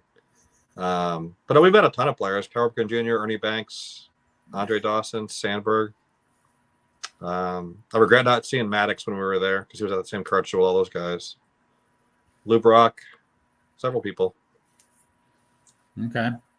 But I only like the only one I ever saw play. That's only I think because was it Drew that asked that question one day in our chat? Like, I think Nolan Ryan's the oldest player, like in terms of birth date, that I've seen play in person, right? So yeah, because I didn't go to as a kid. I think I went to like 3 games as a kid and stuff. And I think everyone at Tiger Stadium, I think they're always against Milwaukee for some reason. I don't know why, because they're probably like the cheapest tickets. But yeah, I never got to meet anybody at those games. But afterwards, like growing up, I got Ozzie Smith, Ricky Henderson, met them, Jack Morris, not at the game, but somewhere else. Man, I'm trying to remember who else I've met. Yeah, I met a lot of people. A lot of athletes, movie stars, and stuff. So, what's John rummaging for? And here you go. This kid here went to a baseball game back in 1984. Hold on, let me pull your solo up. That's you? Yeah. This is my second year of Little League. On a team that was called the Braves, which was after my first year of Little League. On another team. Uh-oh. That was also called the Braves. So I went to a Giants game since I lived in the Bay Area against the Braves in 1984. The guy I was screaming for to come near me because we went early and I was outside of the Braves dugout was Dale Murphy. And of course he is just mobbed because he's won the last 2 MVP awards. And I saw sitting in the dugout a guy who played the same position as me. I was a second baseman on my Little League team since I was good at fielding the ground balls, but was weak armed, unlike Caesar apparently. But called Glenn Hubbard. I was super shy, could barely speak to adults, and yet little 10-year-old me leans over and says, "Hubbard!" And he pops up like he's not used to people calling his name. And he comes over and greets me and gives me an autograph in the program. And he was a really nice guy. So, hey, Glenn Hubbard. Yeah, the 84 Fleer with the snake on it. That's him with the snake, right? No. Yeah. Well, yeah, So he is one of he was, I don't know if he is going to be this year. He was one of the bench coaches or one of the coaches for the local Fireflies team here, the minor league and stuff. So I brought a bunch of cards with me to get signed, and he came over to some lady was called him over because there's she was with some elderly gentleman, and he came over and signed whatever postcard or something that he had, and I had to hand him cards, and he handed them back to me and stuff, and he started walking away, and the lady was like, "Come on, they're just some cards, and he came back over and he went through and he signed 3 of them. I don't know if I had the one with the snake on it, he probably wouldn't have signed that one, but yeah, I got those done in person last year. And then, it's Tony Pena Senior's son. Tony Pena Jr. is the manager, or was the manager for the Fireflies. So I chatted with him a little bit and asked how his dad was doing. And he's doing good. About to go see him this Christmas or Thanksgiving, whatever it was. And I guess he lives down in, I think it was Puerto Rico or DR. I can't remember where he said he was at. So, yeah, it's kind of interesting just finding out these minor league players, minor league teams, and then finding out who the coaching staff is on there, and then just having a conversation with them. I know, what was it, the Carolina Mudcats? They had Scott Erickson. He's the one that did a no-hitter for the Twins. For Twins, right? Yeah, Twins. Yep. Yeah.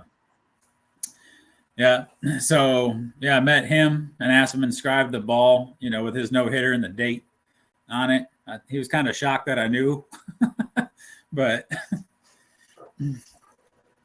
yeah, I think that's a great thing. Is just one of the great things about going to minor league is seeing old professional baseball players, and then digging through your old stash and bringing the cards and everything else, and just show it off. Were you digging for something, John? No, I had a stack over here versus randomness, but here you go. One of the ugliest football sets ever made. Fleer. Oh my goodness. Yeah. I don't know who greenlit this design. I use that word intentionally. Yeah. Because of all that color. Atrocious. And it's they made them all with just this nothing background instead of the field or the stadium or something, yeah. right? Why did they wipe out the rest of the picture for that? Oh, Boggles the mind. What is it like? I can't watch Boise State. That blue field, yeah, that just like makes me nauseous. Just like looking at it. Does look freaky on the TV. Like I couldn't probably even go to a game and watch it. That's just so wrong. What else you got, John? There you go. This one's for the Eagles fans and Packers fan. Sure. There you go. 88 tops. No, he has the US. I saw USFL's coming back out. Did you guys see that? Because he had like a rookie card, I think, in USFL set. Yeah, I think the USFL that's coming out now is just going to be a minor league for the NFL this time, though. It's not actually a separate league. You see this, John? There's the 84 tops. Much better design. What do you guys think about the 91 Fleer Ultra design? Are you showing something? That's no, Andrew. that's what Andrew. He's like, what do you think about the 91 Fleer Ultra design? Remember the gold? There's like gold on it, right? Gold foil. I think I liked it. Yeah, I don't know. I don't think I collected that. I probably have some of that somewhere in a stack of cards. See, I was used to 1990 when everything was still 50 cents a pack. So when stuff came out like that was like more, I was like, what the hell? I got to pay more per pack and it's less cards. Oh yeah, it's like the Upper Deck baseball cards when they came out. It was $1 a pack, and was it like 8 cards or something? Was it 8 or 10 cards? Remember 93 Finance that came out at $25. I was like, there's no way I can even buy a pack. And none of those cards were probably worth that. This set was a huge fail because they tried to do the oversized cards. Yep. And I always liked them though, but my cards were all bent at the top because they were in the pages, normal pages, right? Exactly. This one's got a little curl on the top corner because it was in a 9 pocket binder page. So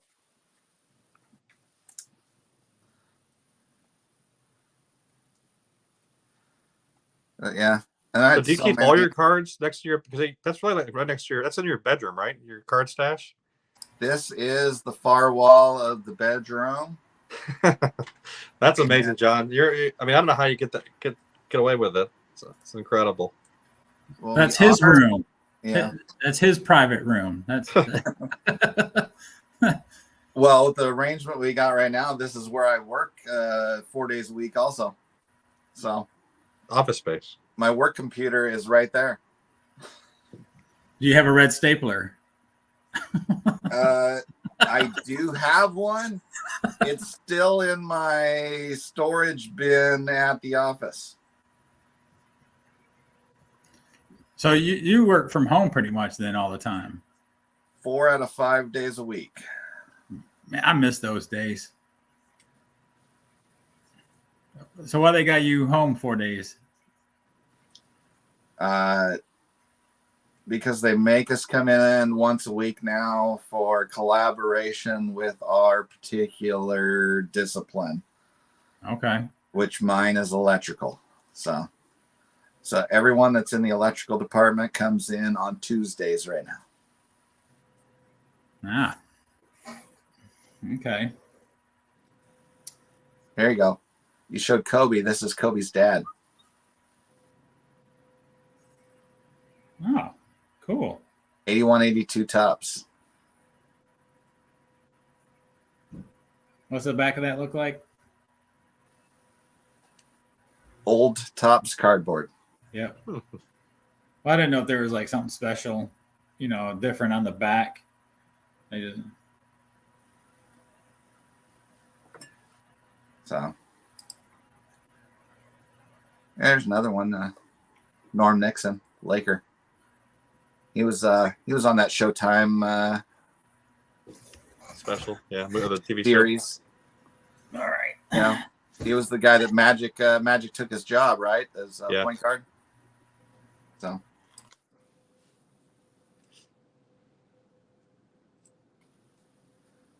Hey, this guy was fun to watch. Is that Muggsy?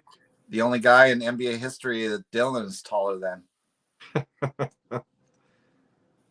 What was Spud Webb? Is he close? I don't know what Spud Webb was. Bud Webb is supposed to be 5'7.5" is what I've seen him listed at. Versus this guy at 5'3".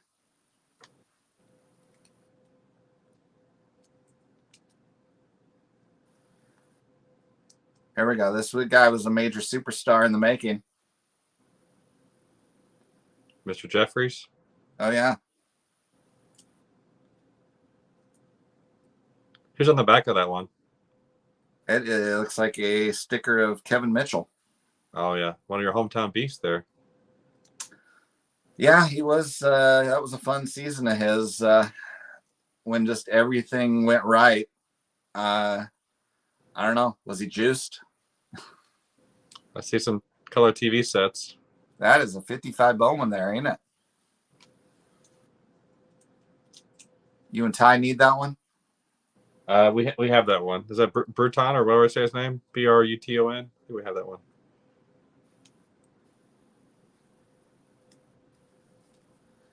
Yeah, that's a case where it feels like it's impossible to ever help you guys out because you were buying them up so fast. Oh, don't worry, it's fine. We have a patience issue, as we talked about before, right? So it's almost like it's a C card buy card. Yeah, we need to be more disciplined. I end up buying cards, and then because I get impatient, and then the graded one finally shows up. That happened to me twice the last 2 months, where I buy the raw card because I get tired of waiting, just to send it in, and then eventually the graded one from CSG will come up, and I'll still buy that too. So bad. That's what happened on that new card scoops I showed earlier that Orlando asked me about. I got the graded one coming in. The one I think I sent you, they changed the shipping that time to $5 from $26 or whatever it was supposed to be at the beginning. Like Josh is asking you if I have a Hank Aaron autograph. Oh, no, not on a baseball. I got a couple cards somewhere here. Let me see.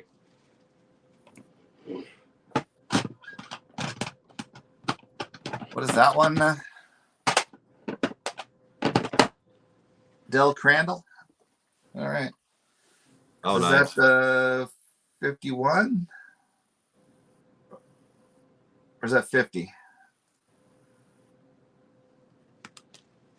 51. Okay.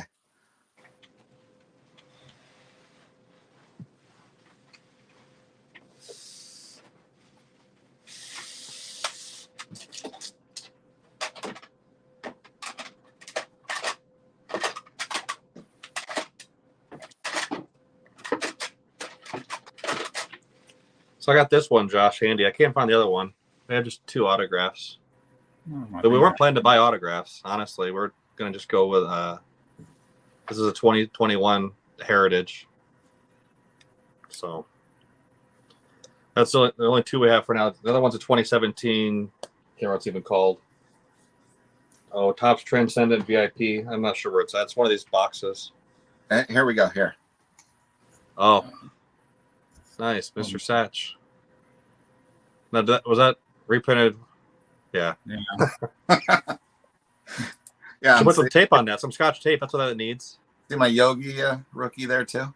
Yeah, that's another cutout.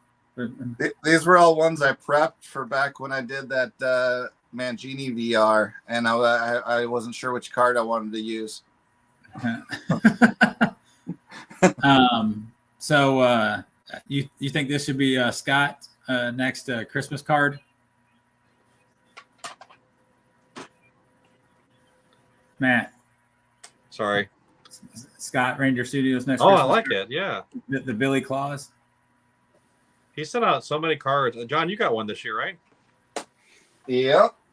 And awesome thing was that I had commented on Doug's video that was one of the first ones to show the card and saying how much I wanted one. And then Scott commented to my comment to Doug to say, let me get your address. Nice. I like the Don Newcomb. Yep, that's the same set. Well, I think so. Yeah, Don Mossy and then that Eddie Wakus guy are very popular on those chat. A lot of the live streams, I feel like, right? Yeah. Which, Well, I yeah. don't think anyone even mentioned the natural, right? No one even mentioned the natural during the sports movies. Maybe someone in the chat did. I know we did talk about it. It's a decent movie, but it was so slow. Slow. Yeah, it's not the greatest movie. I mean, yeah, the classic moment is kind of cool. You know, when he knocks out the lights, but as far as movies go, it's got some rough parts to get through. Yeah. Wilford Brimley. I can't read 62. I can't read who it is though. Sorry. You can't tell who the face is? Brooks Robinson. Okay. Sorry. Well, I got my bifocals. I guess gotta get new ones again. Well, see, that works for me looking over at my monitor because I have good far away vision. It's the close up reading that I struggle with. So, hey, I'm asking this question because I know I want to say it's the 54 top cards. I can't remember, but is it the one that the cardboard is actually like thinner and then light actually, like a flashlight will actually shine through it? Like, I don't know. Mine are all entombed into these plastic cases. I don't think I have any raw ones, so I don't think it's 54 though. I know some of the Bowman and Leaf, they'll like bleed right through the card, right? At the early 48, 49. Yeah, all mine are in plastic. trying to. oh, Josh is looking at Hank's bazooka card. Aren't those a fortune? Oh yeah, I don't have any of those yet, Josh. Those are on the list for sure. You got those are tough to get, aren't they? Yeah, those are going to be. I don't think anything's under $100, even if you want to get like pretty much a beater. There you go, Theo. Some pirate card. Nice. Pirate for you. I mean, in terms of an oddball card, those are spendy. Yeah, I mean, for me, I'd rather have the Hires root beer, but I know like that's even probably more expensive. But that's on the list as well as that 54 cookie, which someone put one on Net 54 yesterday, and I was like, I tried to avert my eyes. They put a PSA 6, but it's like way too much. Here you go, Theo. There you go, Dick Rowe. Nice. Wrong uni, but yeah, there you go. That's the man. Yeah, 67. Had to be towards the end of his career, right? Because I think Theo mentioned rookie card's 52, high number, right? So.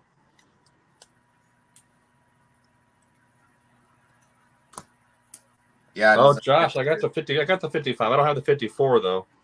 I got the 55 Johnson cookie, but the 54 is the one I'm looking for. It's the thin, tall one. Hey, Matt, why don't you ask on the Discord if there's what people are looking for in there, and just put, hey, this is what I'm looking for, and see if anybody has it. Oh, I know they'll have it. The problem is they're gonna have like ones that are, well, you never know. Oh, I should.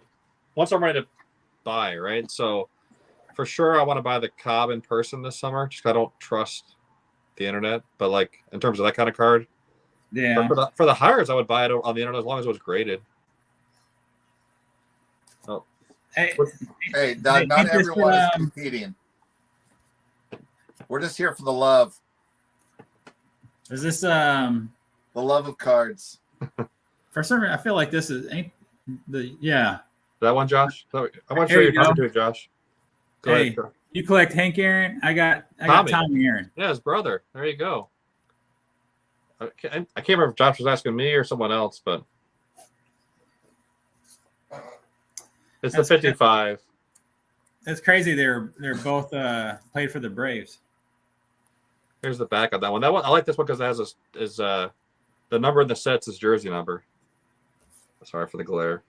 I'm not good at this. God knows. Here you go, Dom.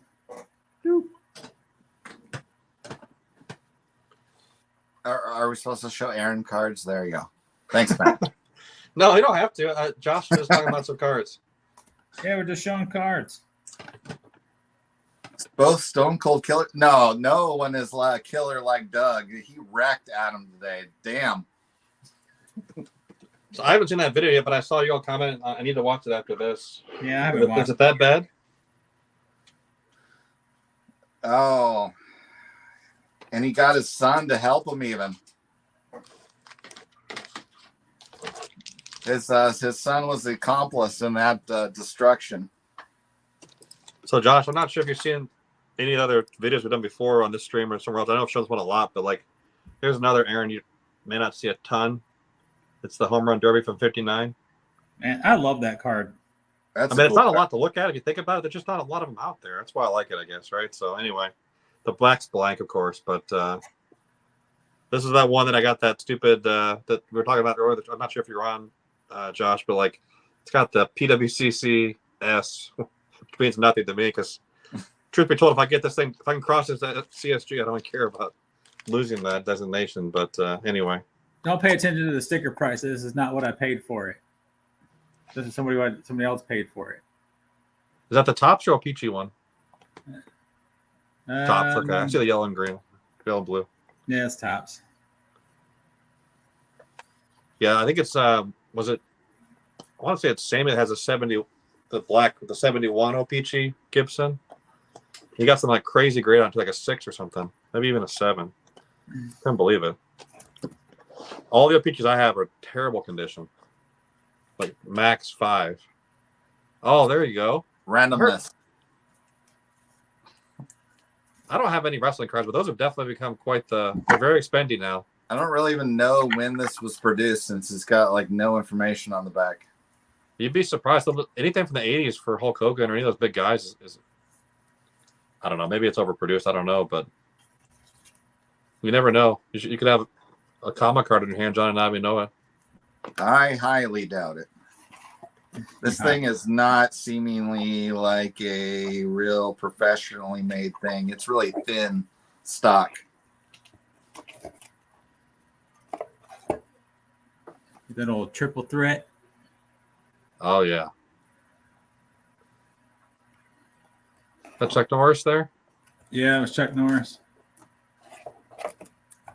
I'm trying to find a because I do have in here somewhere in a stack a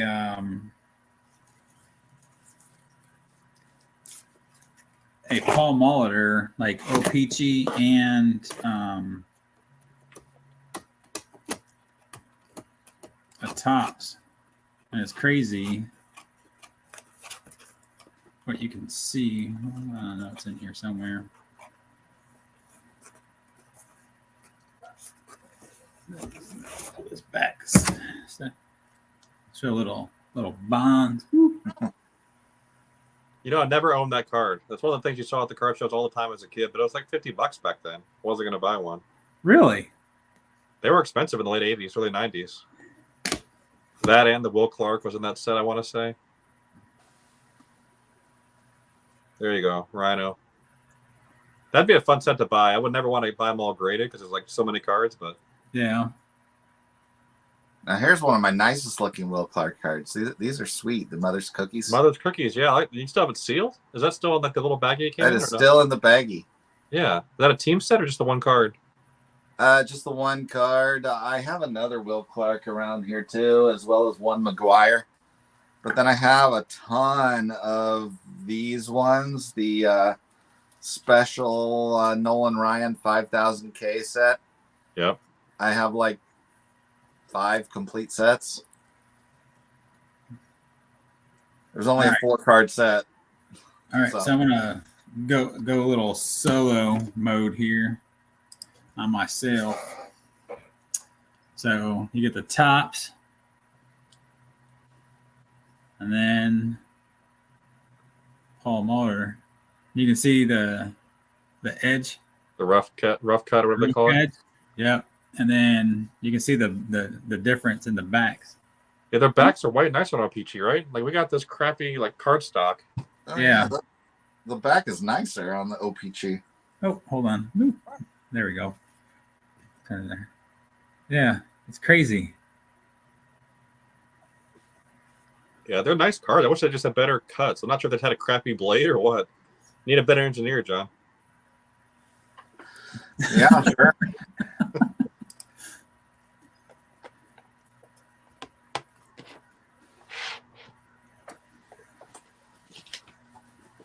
What else you got up there, Matt? I got stacks. I just don't know what anyone wants to see. I mean, these are all. Man, we're just get a whole lot of new stuff. I got some more of these big old ones that I keep buying because I'm an idiot. This is Topps Gallery Masterpiece. These 5x7s. Nice. Hey, did you see the Hank Aaron 30-30 card? I did for 2023. I got there's like I saw a blue one, a gold one, and kind of a base one. I haven't bought it yet. Have you? No, I haven't bought it. I've seen it, and I was just kind of curious if you picked it up. Yeah, no, I haven't. But I did notice like someone I saw on Twitter they're not doing all the Legends cards this year. So it was funny too because I just bought this one and got this one this week. This is from 2017 update. One of the Legend cards. Again, stupid that I buy these things that are probably worth. Well, this. Suppose it's a super short print, so maybe it's worth a little bit of money, but like, I don't know. I slide up stuff that's worth a quarter more than I should, but one of those hard to find Gem Mint 10s from CSG, elusive, whatever the word would be. But I haven't picked up a ton. Those are, I think I've got like 4 cards this week. Yeah, see these bigger ones. Oh, the Dominators. Yeah, that reminds me of that one home shopping channel But guy. it's like it's bigger than a normal like card. See, I like the oversized. I like all the oddball sized cards now. I'd say half what I bought the last 3 months has been oddball, oversized oddball too. Yeah, and they're numbered. 10. Yeah, remember that 10,000 used to be rare, right? You don't think about it like that now.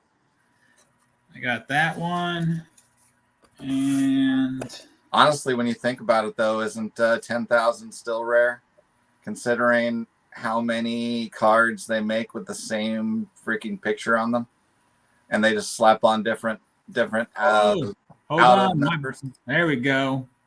There's another Hey, legend. it's Doug. Hey, Doug, how you doing? Wait. Do we got Doug or do we got Dougie K? No, Dougie K is he's a hoodlum, so you know he doesn't. He's out at night. Sunglasses, so I'm pretty sure we've got Doug. Yeah. You know that Dougie K since it's bedtime for Ethan. So I thought I stepped in when you guys are showing like 80s cards ish. Is that what you're doing? Or We're just showing whatever. Random. There you go. Just random cards. My only autographed card right there. Oh, actually, you know what? I have a really good story. Speaking of autographed cards, so you know Shane Shoebox Legends? Yeah.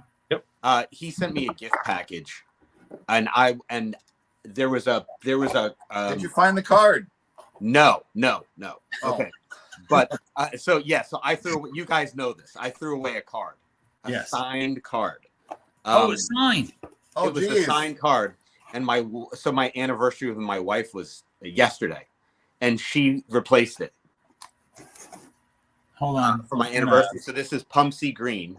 He was he integrated the Boston Red Sox. Oh, So cool. He was the first black player on the Boston Red Sox, and he ended his career with the Mets. So it was like a super thoughtful present from Shane, knowing that I have both an interest in, you know, integrating baseball and, you know, that type of stuff. And I'm a big Mets fan. And then my wife really came through on like this thoughtful gift. So that, and Shane was so psyched. And he's like, man, your wife is awesome. She came through. I'm so happy. That is awesome. Now we can laugh about this. Before I was a little, you know, upset with you, but Man, you guys ever see like it's a tiny card. Hold on, let me go. Trying to get myself. There we go. what set is that? I don't know. I found this at a card show. I tried looking up the guy. I think he's like a pitcher, and it's a minor league thing. Huh. And it's blank back. It's like a little photo. That reminds me of like the like reprints from from That- like a Rube Waddell reprint that I have. Looks like the batter up, doesn't it? Kind of that little box with the name in it. Looks like the batter up on the bottom. Yeah, but it's not. I mean, it's very thin. You know, it's of Marvin Day. Like I tried looking him up, and there's not very much information on the guy, except for I think he was like in the minor leagues, and that's it. I'm like, why would they have minor league pitchers from back then? You know, but I mean, it is what it is. Thought it was kind of cool. The little tall boy. Oh yeah, that's really cool. Who is that? Havlicek, nice.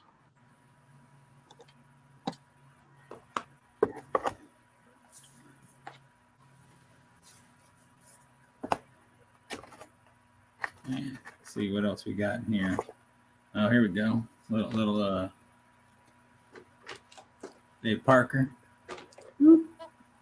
I think somebody thinks he should be in the Hall of Fame, maybe. Oh yeah, Mangini. They don't have any kind of strong opinion about that, but yeah. Yeah, the Cobra.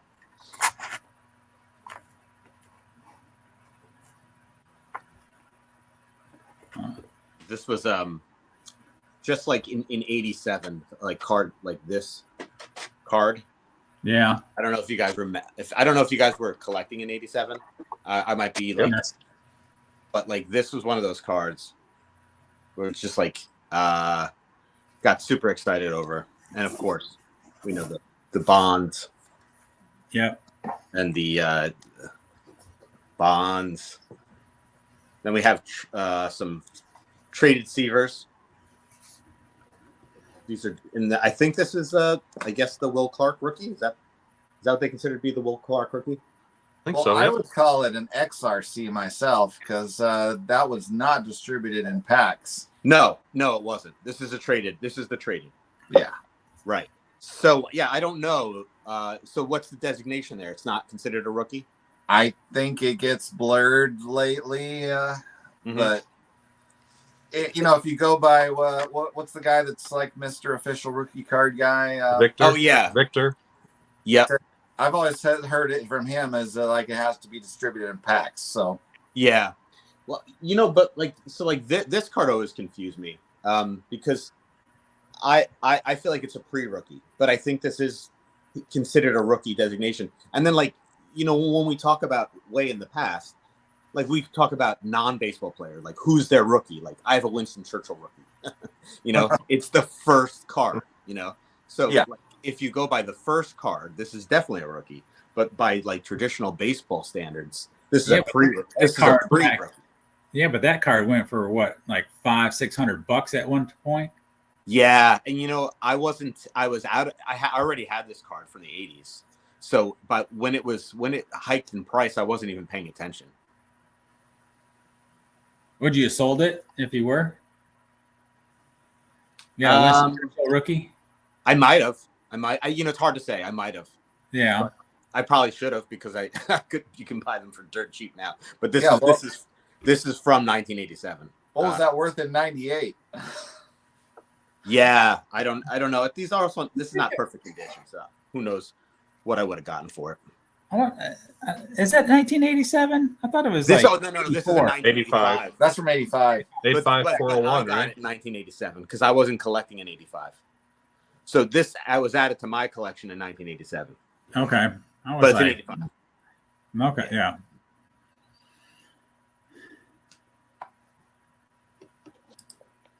The Dom's comment. Oh, okay. Like from the The post-war PSA rookie. registry does say who the rookie is. Yeah.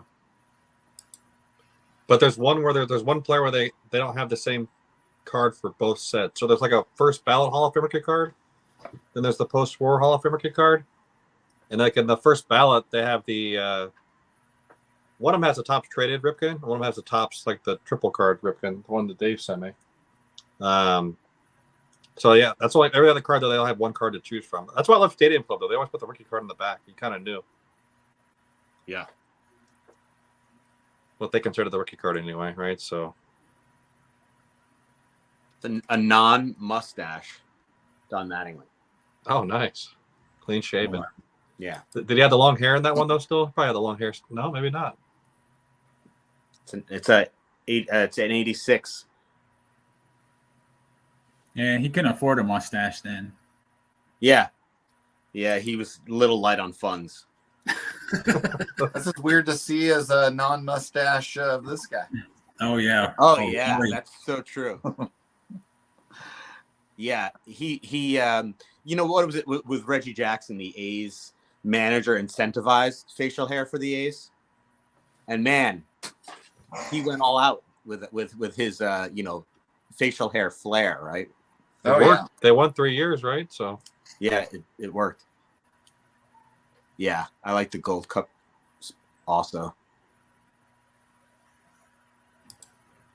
Hey Dom, you mentioned that's his rookie, Dave. That's a pretty big card. Which card was it? I don't remember which one that was that you're talking about. Unless we're talking about Dave Parker.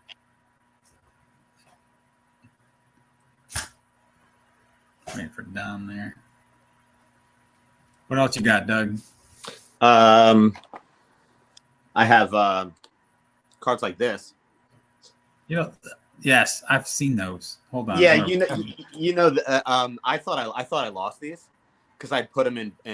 So these are from 1901, and they're Liebig cards. When I got that Ted Williams card that I showed, it sort of put Liebig on my radar, and I just kind of randomly peruse eBay, for when I should be doing other things, and I found this set, and it just was irresistible. And I thought I lost it over Christmas. I thought I threw it out.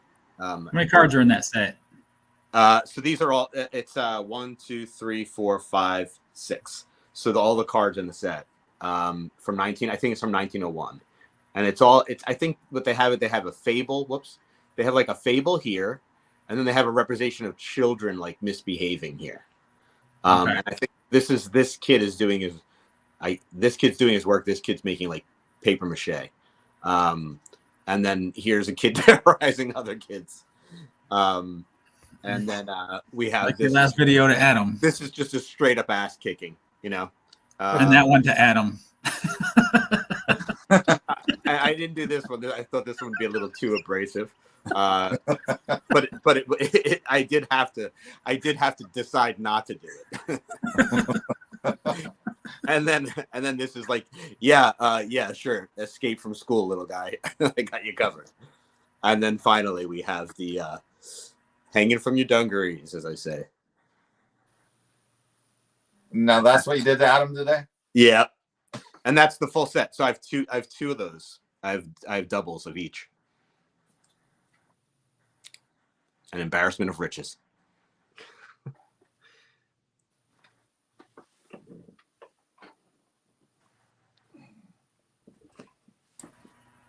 So let me see. What child abuse cards do you guys have?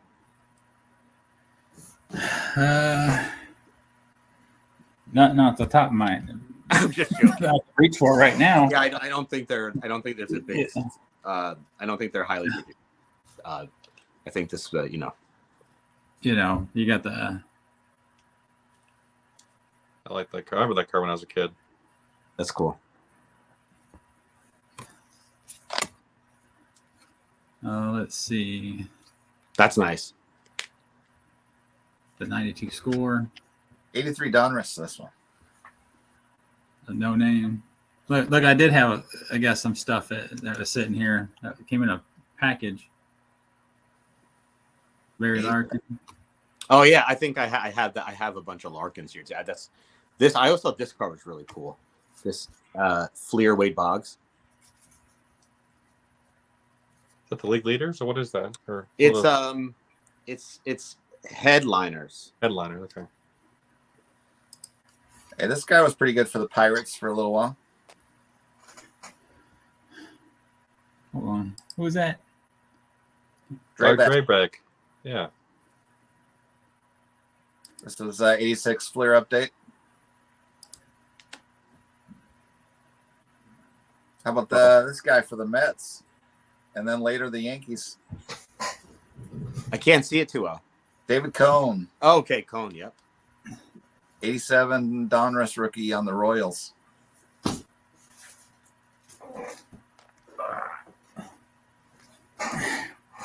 I can find some 80s cards here. There, this guy was a pretty good third baseman, Kelly Gruber. 85 Fleer rookie. What do we got there, Dave? What Doug's showing off? Oh yeah, Bo Jackson. Oh, we got the 86 86 traded. update or traded. Yeah, Fleer called it update. Yeah.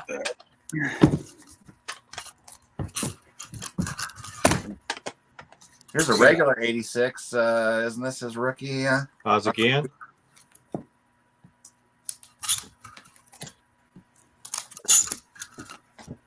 I think he got a little more fame as a manager than he did a player. I also have the box from 1986. There you go. Yep. You know how much this box cost in 1987, I guess? Probably $100. What is it? 16.95. That's not bad. Yeah. Pre-boom, right before the boom really took hold.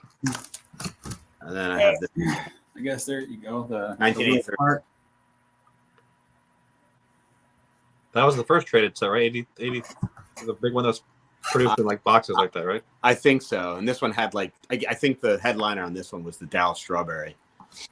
I thought the first one was 81, actually. Oh, it could be. Oh yeah, you're right, because that's a Cal Ripken. Cal Ripken has the 81, right? Or 82. I can't remember. Cal Ripken has a rookie card that's Traded, yeah. We're solo. Solo traded in 82 traded. And then with the triple card in the 82 set. There you go. Right. So, but was it is it Rames that is 81 where he's got Rookie. a multiplayer rookie? Yeah. Yep. As a For the solo. Expos. That's what Dom's saying. Yeah, Fernando and Tim Raines. Yeah. I don't have a ton of 80 stuff. I got this ugly card. Remember this set? Another rookie traded set. Actually, this is base. Never mind.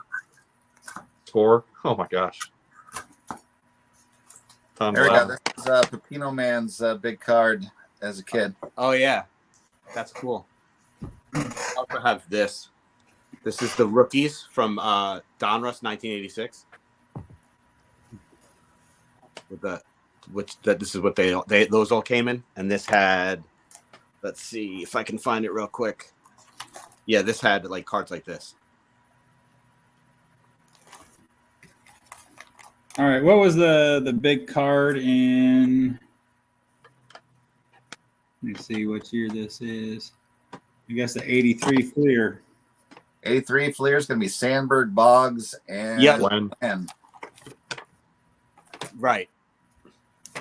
Yeah, let's see what's in here. 1 second. There's 83 Donruss. Ozzy. Yeah. Ozzie Smith. He was so thin. Oh my goodness. Frail. Oh, yeah. Well, I think it says he only weighed 150 pounds. Yeah. Osborne Earl Smith. 83 traded Dallas Strawberry. Oh, yeah.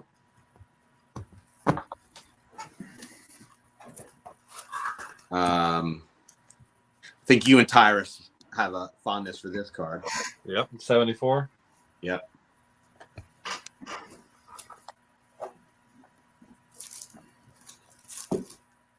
Speaking of rookie cups, I think that was for Andre Dawson. 78. Yep. There we go. A couple big time rookies in the Hall of Very Good. Jimmy Key. Yep. Here's another one. Big strikeout guy. Mark Langston. Mark Langston. Wonderful looking uniforms, right? Nice yellow stripe down his leg. Is this Albert's dad? Who's that? Oh, I don't know. Not heard that he had a major league dad. I don't know. I think I see some binder videos in your future, Dave. You got a lot of sets and binders. This is a craft. And stuff I didn't even build myself. I had that. I remember those craft panels. There was, I think it came out a panel like 2 cards. I want to say. I think Schmidt was with Sandberg because I think I have a panel somewhere that in the barn, amongst everything else. I need to go look at. But And then we mentioned the when. Yep. 83 tops. And the Boggs. There's the 81 Rock Reigns. Reigns. Yep. I'm looking for my reins. I always thought it was funny on this card how thin Ripken looked early in his career. That's before the horse tranquilizers. Just joking. 84 Fleer.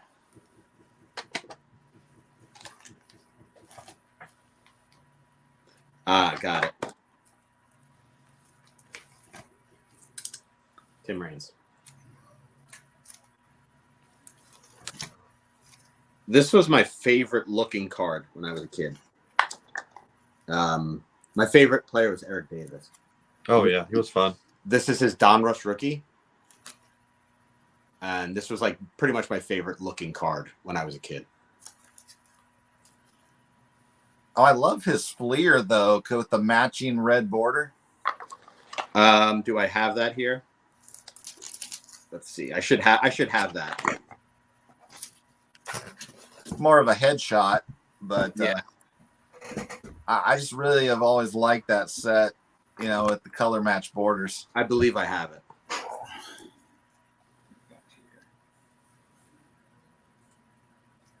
Here we go.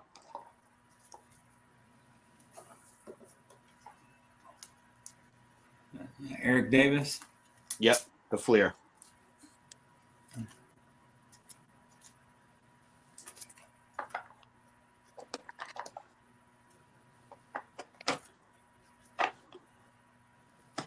Dom is claiming Louis and Albert are cousins. As far as Pujols. Ah, good to know.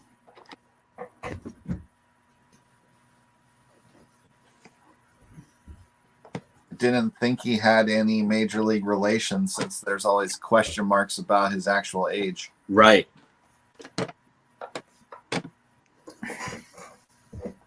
Do you guys have a Pujols rookie card? I don't have one. I No. do. I don't. Of course, Doug does. I have one. I don't know where it is.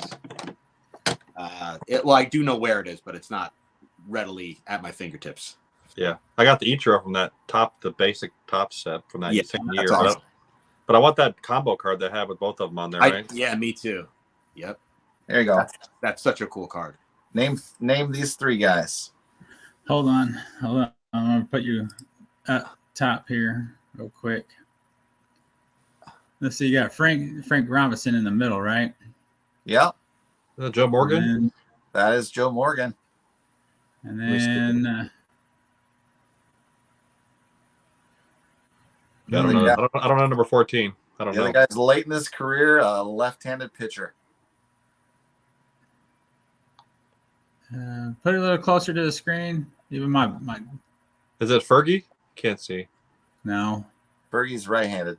Okay. Oh, Oh, I don't know. the chat already got it. Oh, Steve got it. Vintage on vintage. Vita Blue. Oh wow. What I throwing out false information. I just asked a question, Theo. if it was his dad, not cousin thing going on there. I didn't know. I wasn't throwing out. I said, "Is this?" I say it was.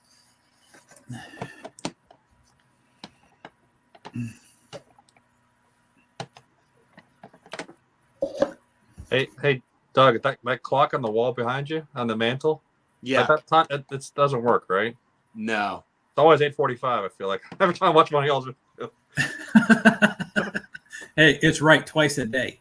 That's all right. Yeah. We decorated this room when we moved into this house. This is actually the night. This is the nicest room in the house, but it's also the most secluded. So it's the room that I work in, and I do everything in this room. Yeah, it's probably a misrepresentation. No, it's funny. We have a clock in our house. It's the same thing. We just haven't made the effort to change it. But it's been out of battery or whatever for like 15 years. We kept it on the wall in 2 houses in a row. We put it back up without it working. Yeah, Believe it's that. definitely decorative. Yeah. You should have like an old radio in there, Doug, along with that clock. Oh yeah, my sister-in-law has a radio that's like too heavy to carry, from like I don't know if it's the 30s or what, but yeah. Back when radios and TVs were furniture, right? Yeah, exactly. Big hero for Mets fans here, Doug. Franco, Yeah. nice, And then here's the Fleer rookie. cool. I think Andrew left, but I did finally find a Fleer Ultra card. Here's the Pudge. Man, that is That was a while ago. clear. Who was it that said it was the tag? The tags are clearer than. Yeah, I think Dylan. Maybe was it Dylan? Yeah, Dylan. Dylan was telling me. Yeah, Dylan and I were talking. He was saying that the tags were clearer than the CGS Speaking of Dylan, or CSG. Wally, I mean, this is his. Wally. This Oh is yeah.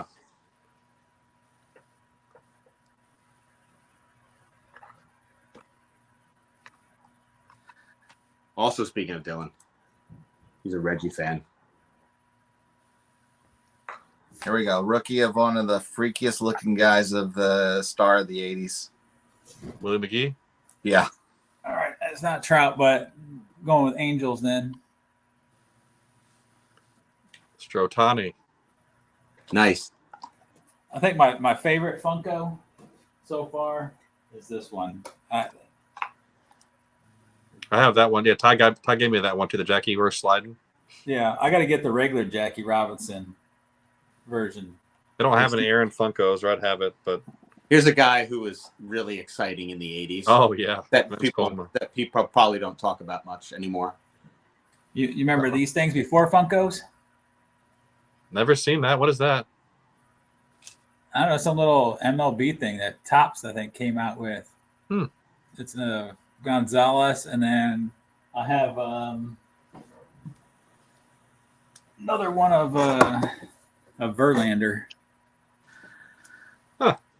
But Doug, that Vince Coleman, that was my first ever attempt at prospecting. Oh yeah, I I love bought a stack of his rookies. Man, he was exciting. I was a big. I mean, yeah, that I like that the the speed game. Definitely. Well, back-to-back 100 steal seasons to start his career. I mean, you thought he was going to catch Ricky. Speaking of prospecting and not being right, Ruben Theater. He was good though. he was good, but he's not somebody who's who you typically show cards in a session. Oh yeah, I mean, I've got pages. The nine pocket pages still full of Ruben Sierra cards here in a binder. Yep. Waiting for someone to pounce on him. Yeah. Yeah, we didn't know that they made 1 million of them.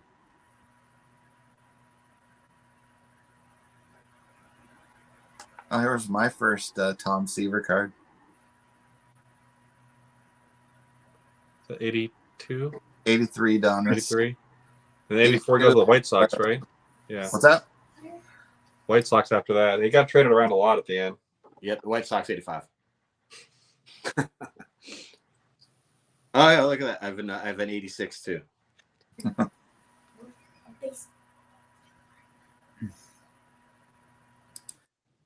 Here we go. 30-year Sandberg. 85 Fleer. Always liked that one. This is a cool one. Vince Coleman record breaker, stolen bases. Oh, for the rookie record? Mm-hmm. Yeah. Hey, Doug, what's your oldest card you have in your collection? I think it's a 1901. So actually, you know what? I'll world premiere something. World premiere. Ooh, special. Yeah, I mean, I don't Hold on, mean. I gotta. But this is I showed a Winston Churchill, so I talked about this. This is a 1901 card. That's gorgeous, though. It is, and this was $60. That's crazy. I know. I mean, What's I the got back it of it look like? and it's also like black, and it's like there's no. And a baggie. Yeah, the baggie is It's not in a so good. baggie. It's in a baggie, which in this case it actually keeps it in the middle, like in the middle, so it's all right. And this is a blank back, but Is it Ogden? So what is that? I have a bunch. I think that these might be 1901 cards also. The like children behaving badly. So I think my oldest cards are 1901. Okay, let me ask you, like, why are you going to like the non-sports? I think that I just enjoy. I guess I find it interesting. Like and I think I feel like I mean I'm trying to think about what I think about, but it's hard to say, but I guess it has some appeal to me. Okay. To have these sort of historic figures and I think I overemphasize how much a card means, maybe like how much a first card of somebody means.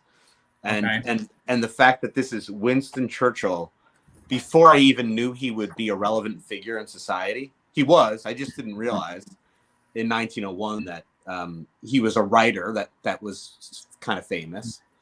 I didn't think he had any significance to the world until much later. So yeah, there's a couple of non-sports people who I look out for, but not many. From non-sports, come on. Mr. Rogers. Oh, Hey. All right. nice.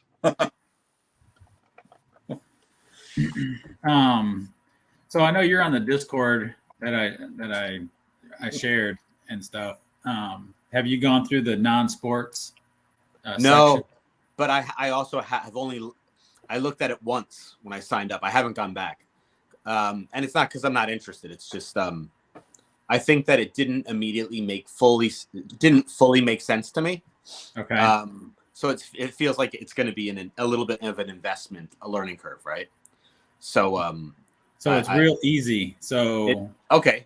Yeah. So like I was telling Matt, I had to talk to him on the phone about it. Troubleshoot.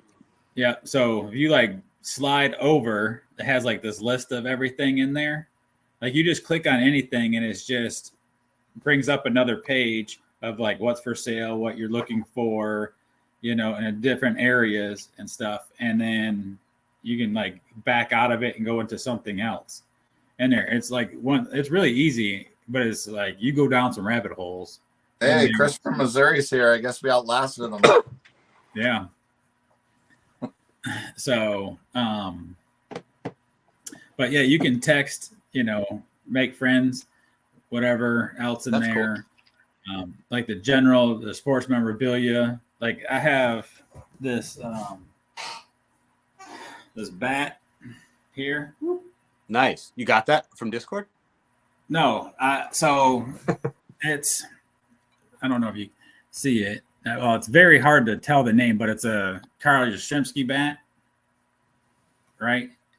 It's a Louisville Slugger and stuff. And I was like asking like the group, I sent photos in there trying to figure out if it was like game used, like actual one of his bats or store model bat. And like, I mean, I got an instant answer, on it, like a couple questions and stuff. And it was good to go.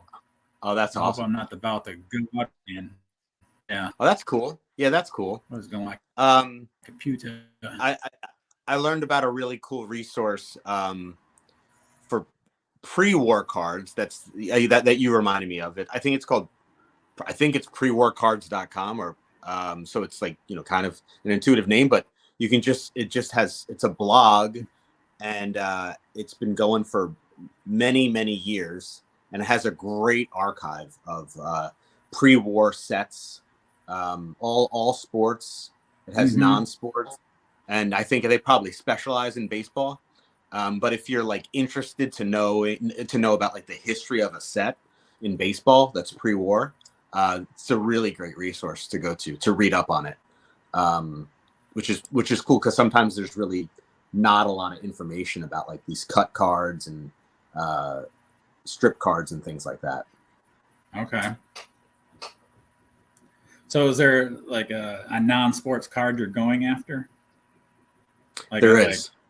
Okay. What is it? There is, and I'll be really patient.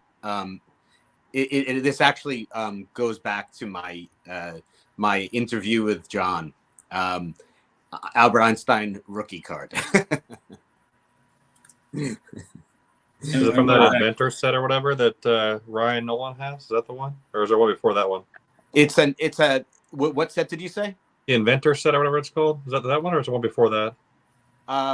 So you know what, it could be that I've seen different reports of his rookie, but this is it's a great men's series in 1924. So I don't know the one that Ryan Nolan. I've seen a lot of Ryan Nolan's videos, and I've seen a lot of his like non-sports guys. I haven't seen him show an Albert Einstein. Have you? I thought he did. I'm trying to look it up. Oh, okay, so I'd be super interested to see that because maybe I'm hunting down the wrong one. Well, here's a non-sport one that Pepino Man would enjoy. Cool. There you go.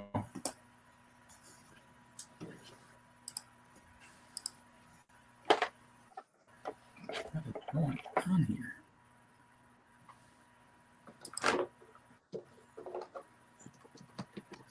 Sorry, my computer's kind of doing something. Here's one for Dylan.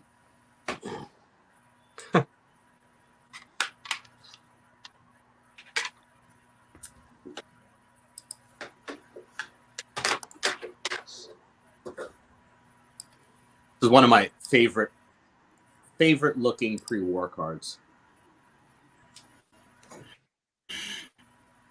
Carl Hubble. An awesome pose. Yeah, I love that pose. Did you send in that one oversized Dean card yet, or not? You're still holding out? I'm still holding out. I actually reached out to Ryan Nolan because he said he was doing submissions. Okay. That I have that handy. Yeah, I love that one. It's $50 to submit to SGC, and then I think it's $25 for shipping, and I don't think I'll get a discount through him. Theo has a lead for me. I need to follow up on where I could possibly get a much better rate. I just have to check in on it. I just don't want to spend $75 to have that graded.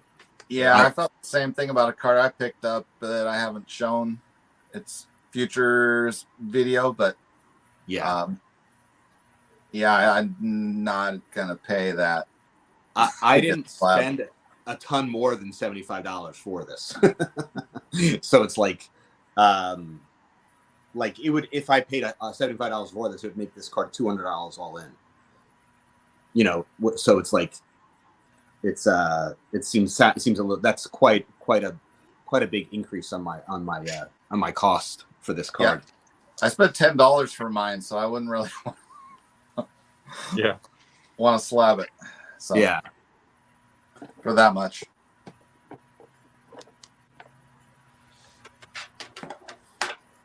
Any more Gaudies, Dave or Doug? Excuse me. I know you got that one Rogers Hornsby you showed that one time. That's really awesome. No, I do have hold on one second. Unprepared and live at its finest. So, hey, John, your 53 Feller that you have. Yeah. Apparently, I guess that was at spring training in, was it Vero Beach? Yeah, I think a lot of those cards are taken at spring training. Well, I know some of them are done like at the Polo Grounds in Ebbets Field, I think, or Yankee Stadium and Ebbets Field.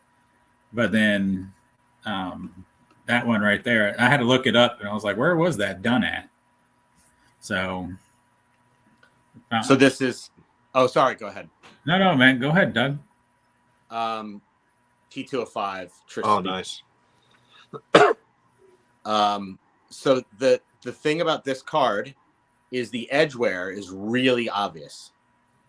But other than that, it's actually in really good shape, and it got a 1. Oh yeah, that's a perfect purchase where the picture's awesome. Yeah, so the picture's in really good shape. It got a 1, and really, this is one of those cards where I just didn't expect my bid to win. How's the back on that one? Can you see the stats and everything, or no? Nice. That's all you know. It's perfect. Yeah. So this is this is a great one for me. The edges, the edge wear really, you can't really see it that well, but the edge wear in person, the edge wears, it's pretty, it's really obvious. I'll make a video on this one, but you can see the card is in really good shape. And if this was like a T206, it would look amazing because the edge wear would hardly show. Yeah, the picture's really nice. Yeah.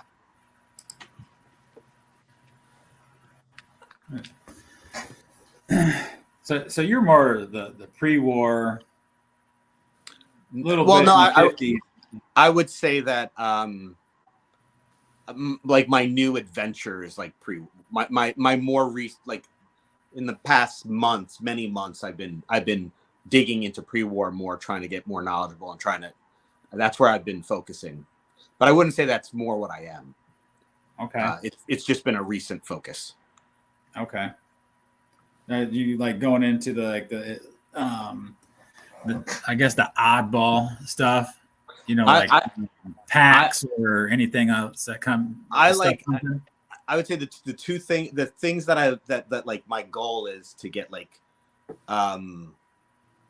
just like really cool vintage cards, and for some reason the pre-war has been like more appealing to me recently, and I think it's because it feels like the fact that it's older feels like it's just like a crazier card. It has a stronger impact for me. And then also cards that just have like a really cool aesthetic. You should start getting into Oh these. yeah, absolutely. I've looked at getting those. I just haven't gotten one yet, but like I have a safe search for those. Yeah, those are great. I want to get some more of those. This is like an example of like, this is also a Trish Speaker, but this is all, to me, this card's all about the aesthetic. It's just like such a cool looking card. But it's not a playing days card. It's just a couple years afterwards. I think he stopped playing in 27 or 28. And this is a 1934 British card about baseball. And it has, is that McGraw in the background running? I don't know, but there's a 1950 Susini card, Cuban card, that has the exact same image. So this image is from circa 1915, and then this card is from 1934. I feel like I heard like some weird story or something like because that card like reminds me, like I think of another card where I can't remember who the player was. Maybe I can't. Where it's a rare footage of the person actually taking like bat. Mm-hmm. And I can't remember if it's not that card, but I think there's another one that looks similar to that one. Mm-hmm. And it's an actual photo. Yeah. Mm-hmm. That's cool. But yeah, if you think about it, that's the kind of thing that when it has like a really cool aesthetic, and it's a little bit oddball, but it's not that it's odd that I like it. It's that it's that it's unique that I like it. You thought about like was it the Colgan chips, like the gum, like the little tins that they came in? You ever thought like getting those? Or I haven't looked into that. You're just more like the photos and the cards that you're going after instead of Yeah, I also like the around. I like the around the world cards from the 20s and 30s, like the Churchman Babe Ruth from 1929. Okay. That's a really. I mean, that is like a comma card, so that's a tough card to get. And then there's a Japanese version of that card. That's a postcard, same picture. Okay. And then there's one with is it Dick Sisler from the 20s?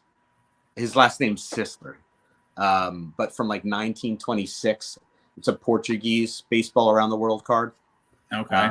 And it has it's like another one of those images where it shows like the whole ballpark because it's giving someone who doesn't know about baseball like an image of the sport. And I do like those, and that's also like what that these guys are answering. It's George Sisler. George Sisler. Guy that had the single season hit record before Ichiro broke it. Okay, yeah. And that's reminiscent of this card too, which is a baseball around the world card from Italy, which the Ted Williams. Yeah. So I think I have a thing for those. And that's not. It's like you don't have to say the cost, like what you paid for that Ted Williams. No, there. I can tell you what I paid for this. I actually paid $2.50 for the card. Yes, because I bought the set from an Italian vendor that had a blurry lot, didn't mention Ted Williams, and it didn't even say baseball. It said just the technical set name, and I bought the whole lot for €250. This card, along with 5 others. Oh, nice! It cost 18 euro shipping, and then I got it in this, and so then I graded it, which cost me $22. So I can tell you exactly what I paid for this card. Is that the highest grade in that one or no? It's the highest graded. It's there's 2 graded 7s, and there's none graded higher. So what is that valued now? I don't know because there aren't any sales of a card like this high. Okay, so like one lower graded went for what? I've seen raw lower grades go for $250. Okay, and that's really the best I know. All right, and that's not $2.50 you're talking, right? No. I got lucky, and I was thinking of, I wonder if anyone has listed this differently, if there's a foreign vendor selling this card, and that line of thinking paid off. Yeah. That's awesome. So what are you going after now?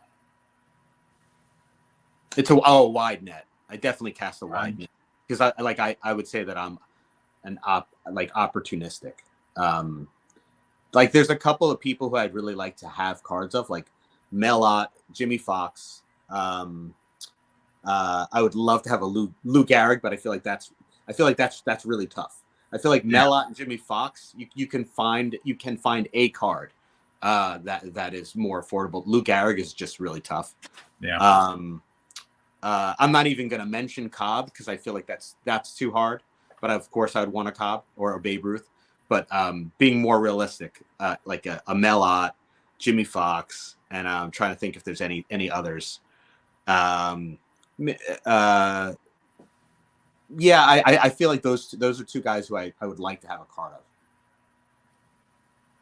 Nice. Circle K to the rescue. Yeah. Awesome. Man, so you mentioned Mel Ott. When I was at the 2012 National, somebody there stole one of a Mel Ott game used bat from one of the vendors. Like ran off with it. Oh wow. Yeah. That was great. Like the talk of the show. I don't know if anybody else in the comments was there, but yeah, that was like something else. So Drew's got some recommendations for you. Is that the Sanella Ruth, which I think is that margarine one or whatever?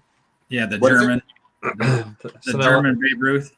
Yeah, Drew's in the chat giving you options. Okay, and is that I think that's the same picture as the Churchman, right? 1929 Churchman. I don't think it's the same picture. I honestly, I don't know. It's still a huge. It's an oversized card, though. I think it's an oversized image. Okay, yeah, maybe it's not. Oh, there's also like African tobacco. There's a 39 Babe Ruth. There's also a 1939 Jesse Owens. I collect Jesse Owens cards, so I've been trying to get the Jesse Owens card from the 1939 African tobacco. Okay. You're going after some stuff. Have you seen any of those George C. Miller cards? Do you collect any of those? The 30, I think it's 33 or 34. Jesse Owens. No, this is the 1937 Ogdens. Okay. I think this is the first English language card of Jesse Owens. And I have a bunch of his Olympic cards. So these are all German language cards. This is Jesse Owens. And they're all from 1936. So I've shown these. You might have seen these already.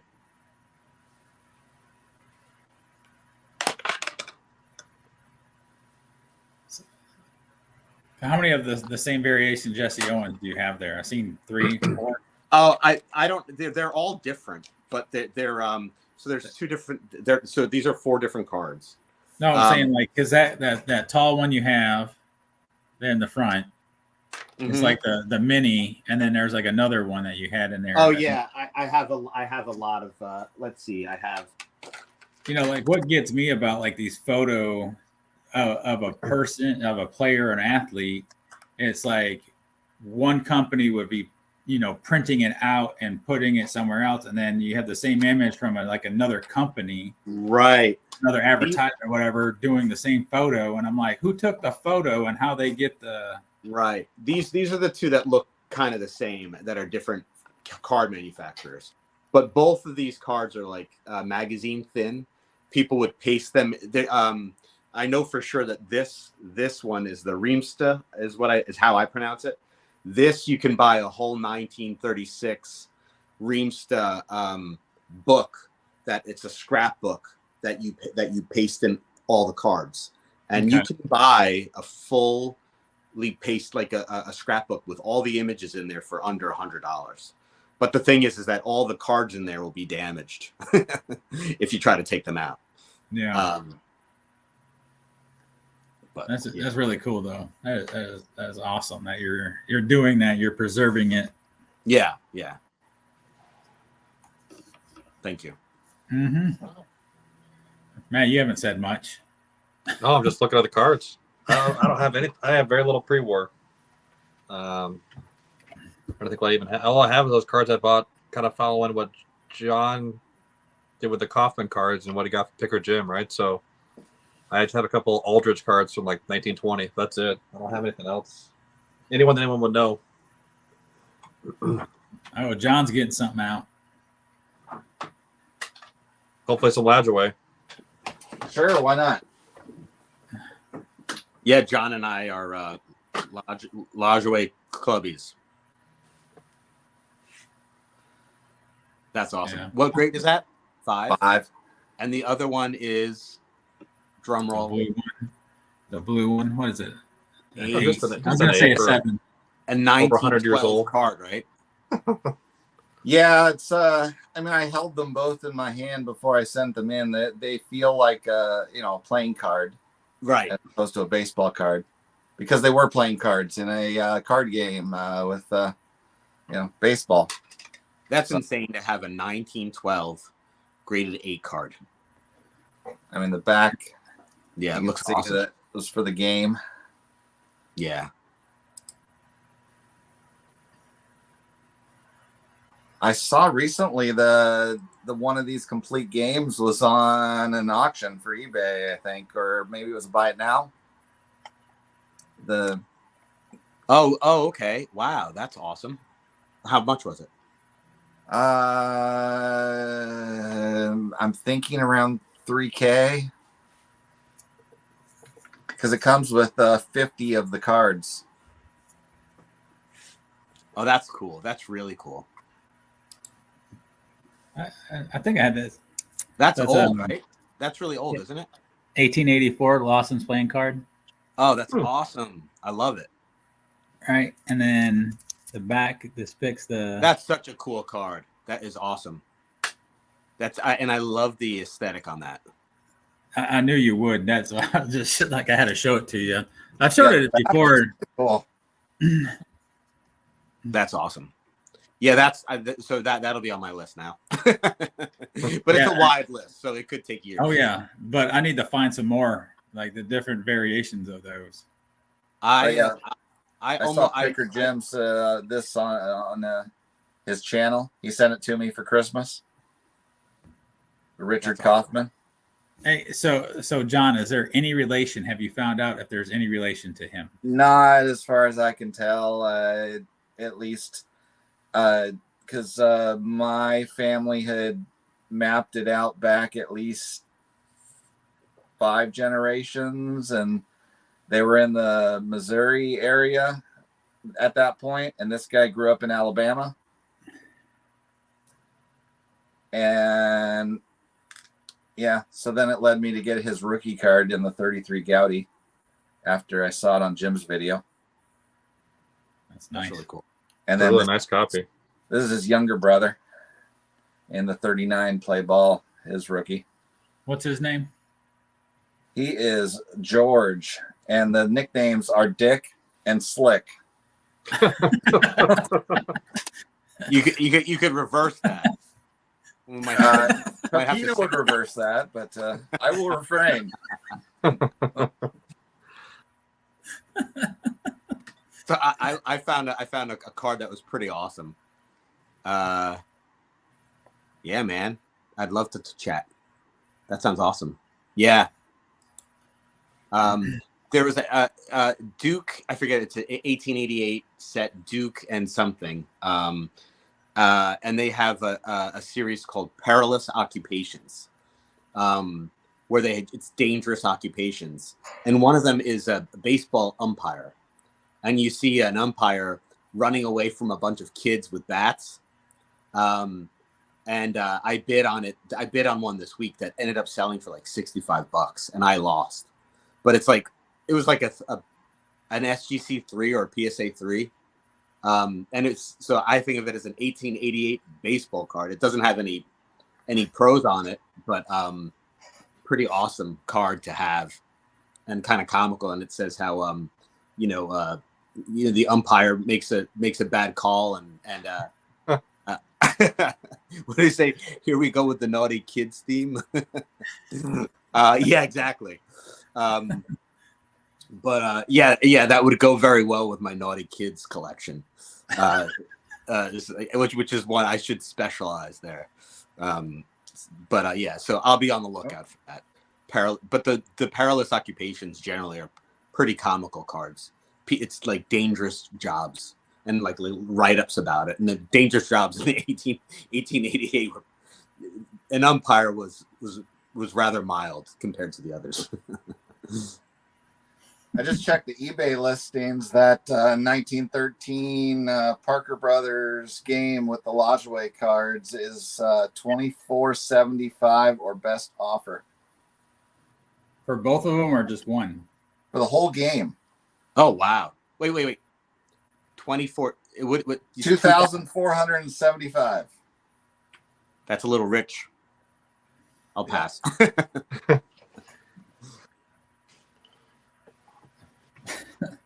Nope, not buying that one today. On his pictures, all I'm seeing are the Reds cards. It was supposed to have come with 25 of each color. Yeah, I thought that was like kind of the concept. His whole stack is like filleted out, and it's only red ones. And they're all the same. Yeah. Well, I have heard there's more red, but I haven't looked it up. I don't even know where I heard that. And it seems to come with a game board that is just a very rudimentary baseball diamond looking thing. And it is simple, realistic, exciting Parker Brothers baseball cards. Is what the flyer inside of it says. Yeah, and that thing, the box is beat up.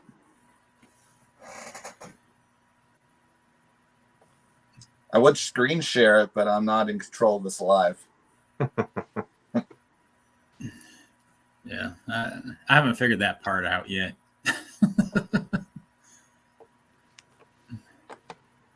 All right. I think I'm gonna head out, guys. Yeah, we've been on here for about 2 hours and 45 minutes. I think it's time to cut it for the night. Yeah, I want to know who's watched the whole thing. Later on, if anyone watches the whole thing, they deserve a prize. All right, from Doug. From Doug, think about a prize. Yeah, from me, and it'll be verbal. The prize. Yeah, be like congratulations, like great job, thumbs up. Attaboy. Yeah, or girl. Exactly. Yeah, your YouTube watching is a marathon, not a sprint. So I think I think that's the point we're making.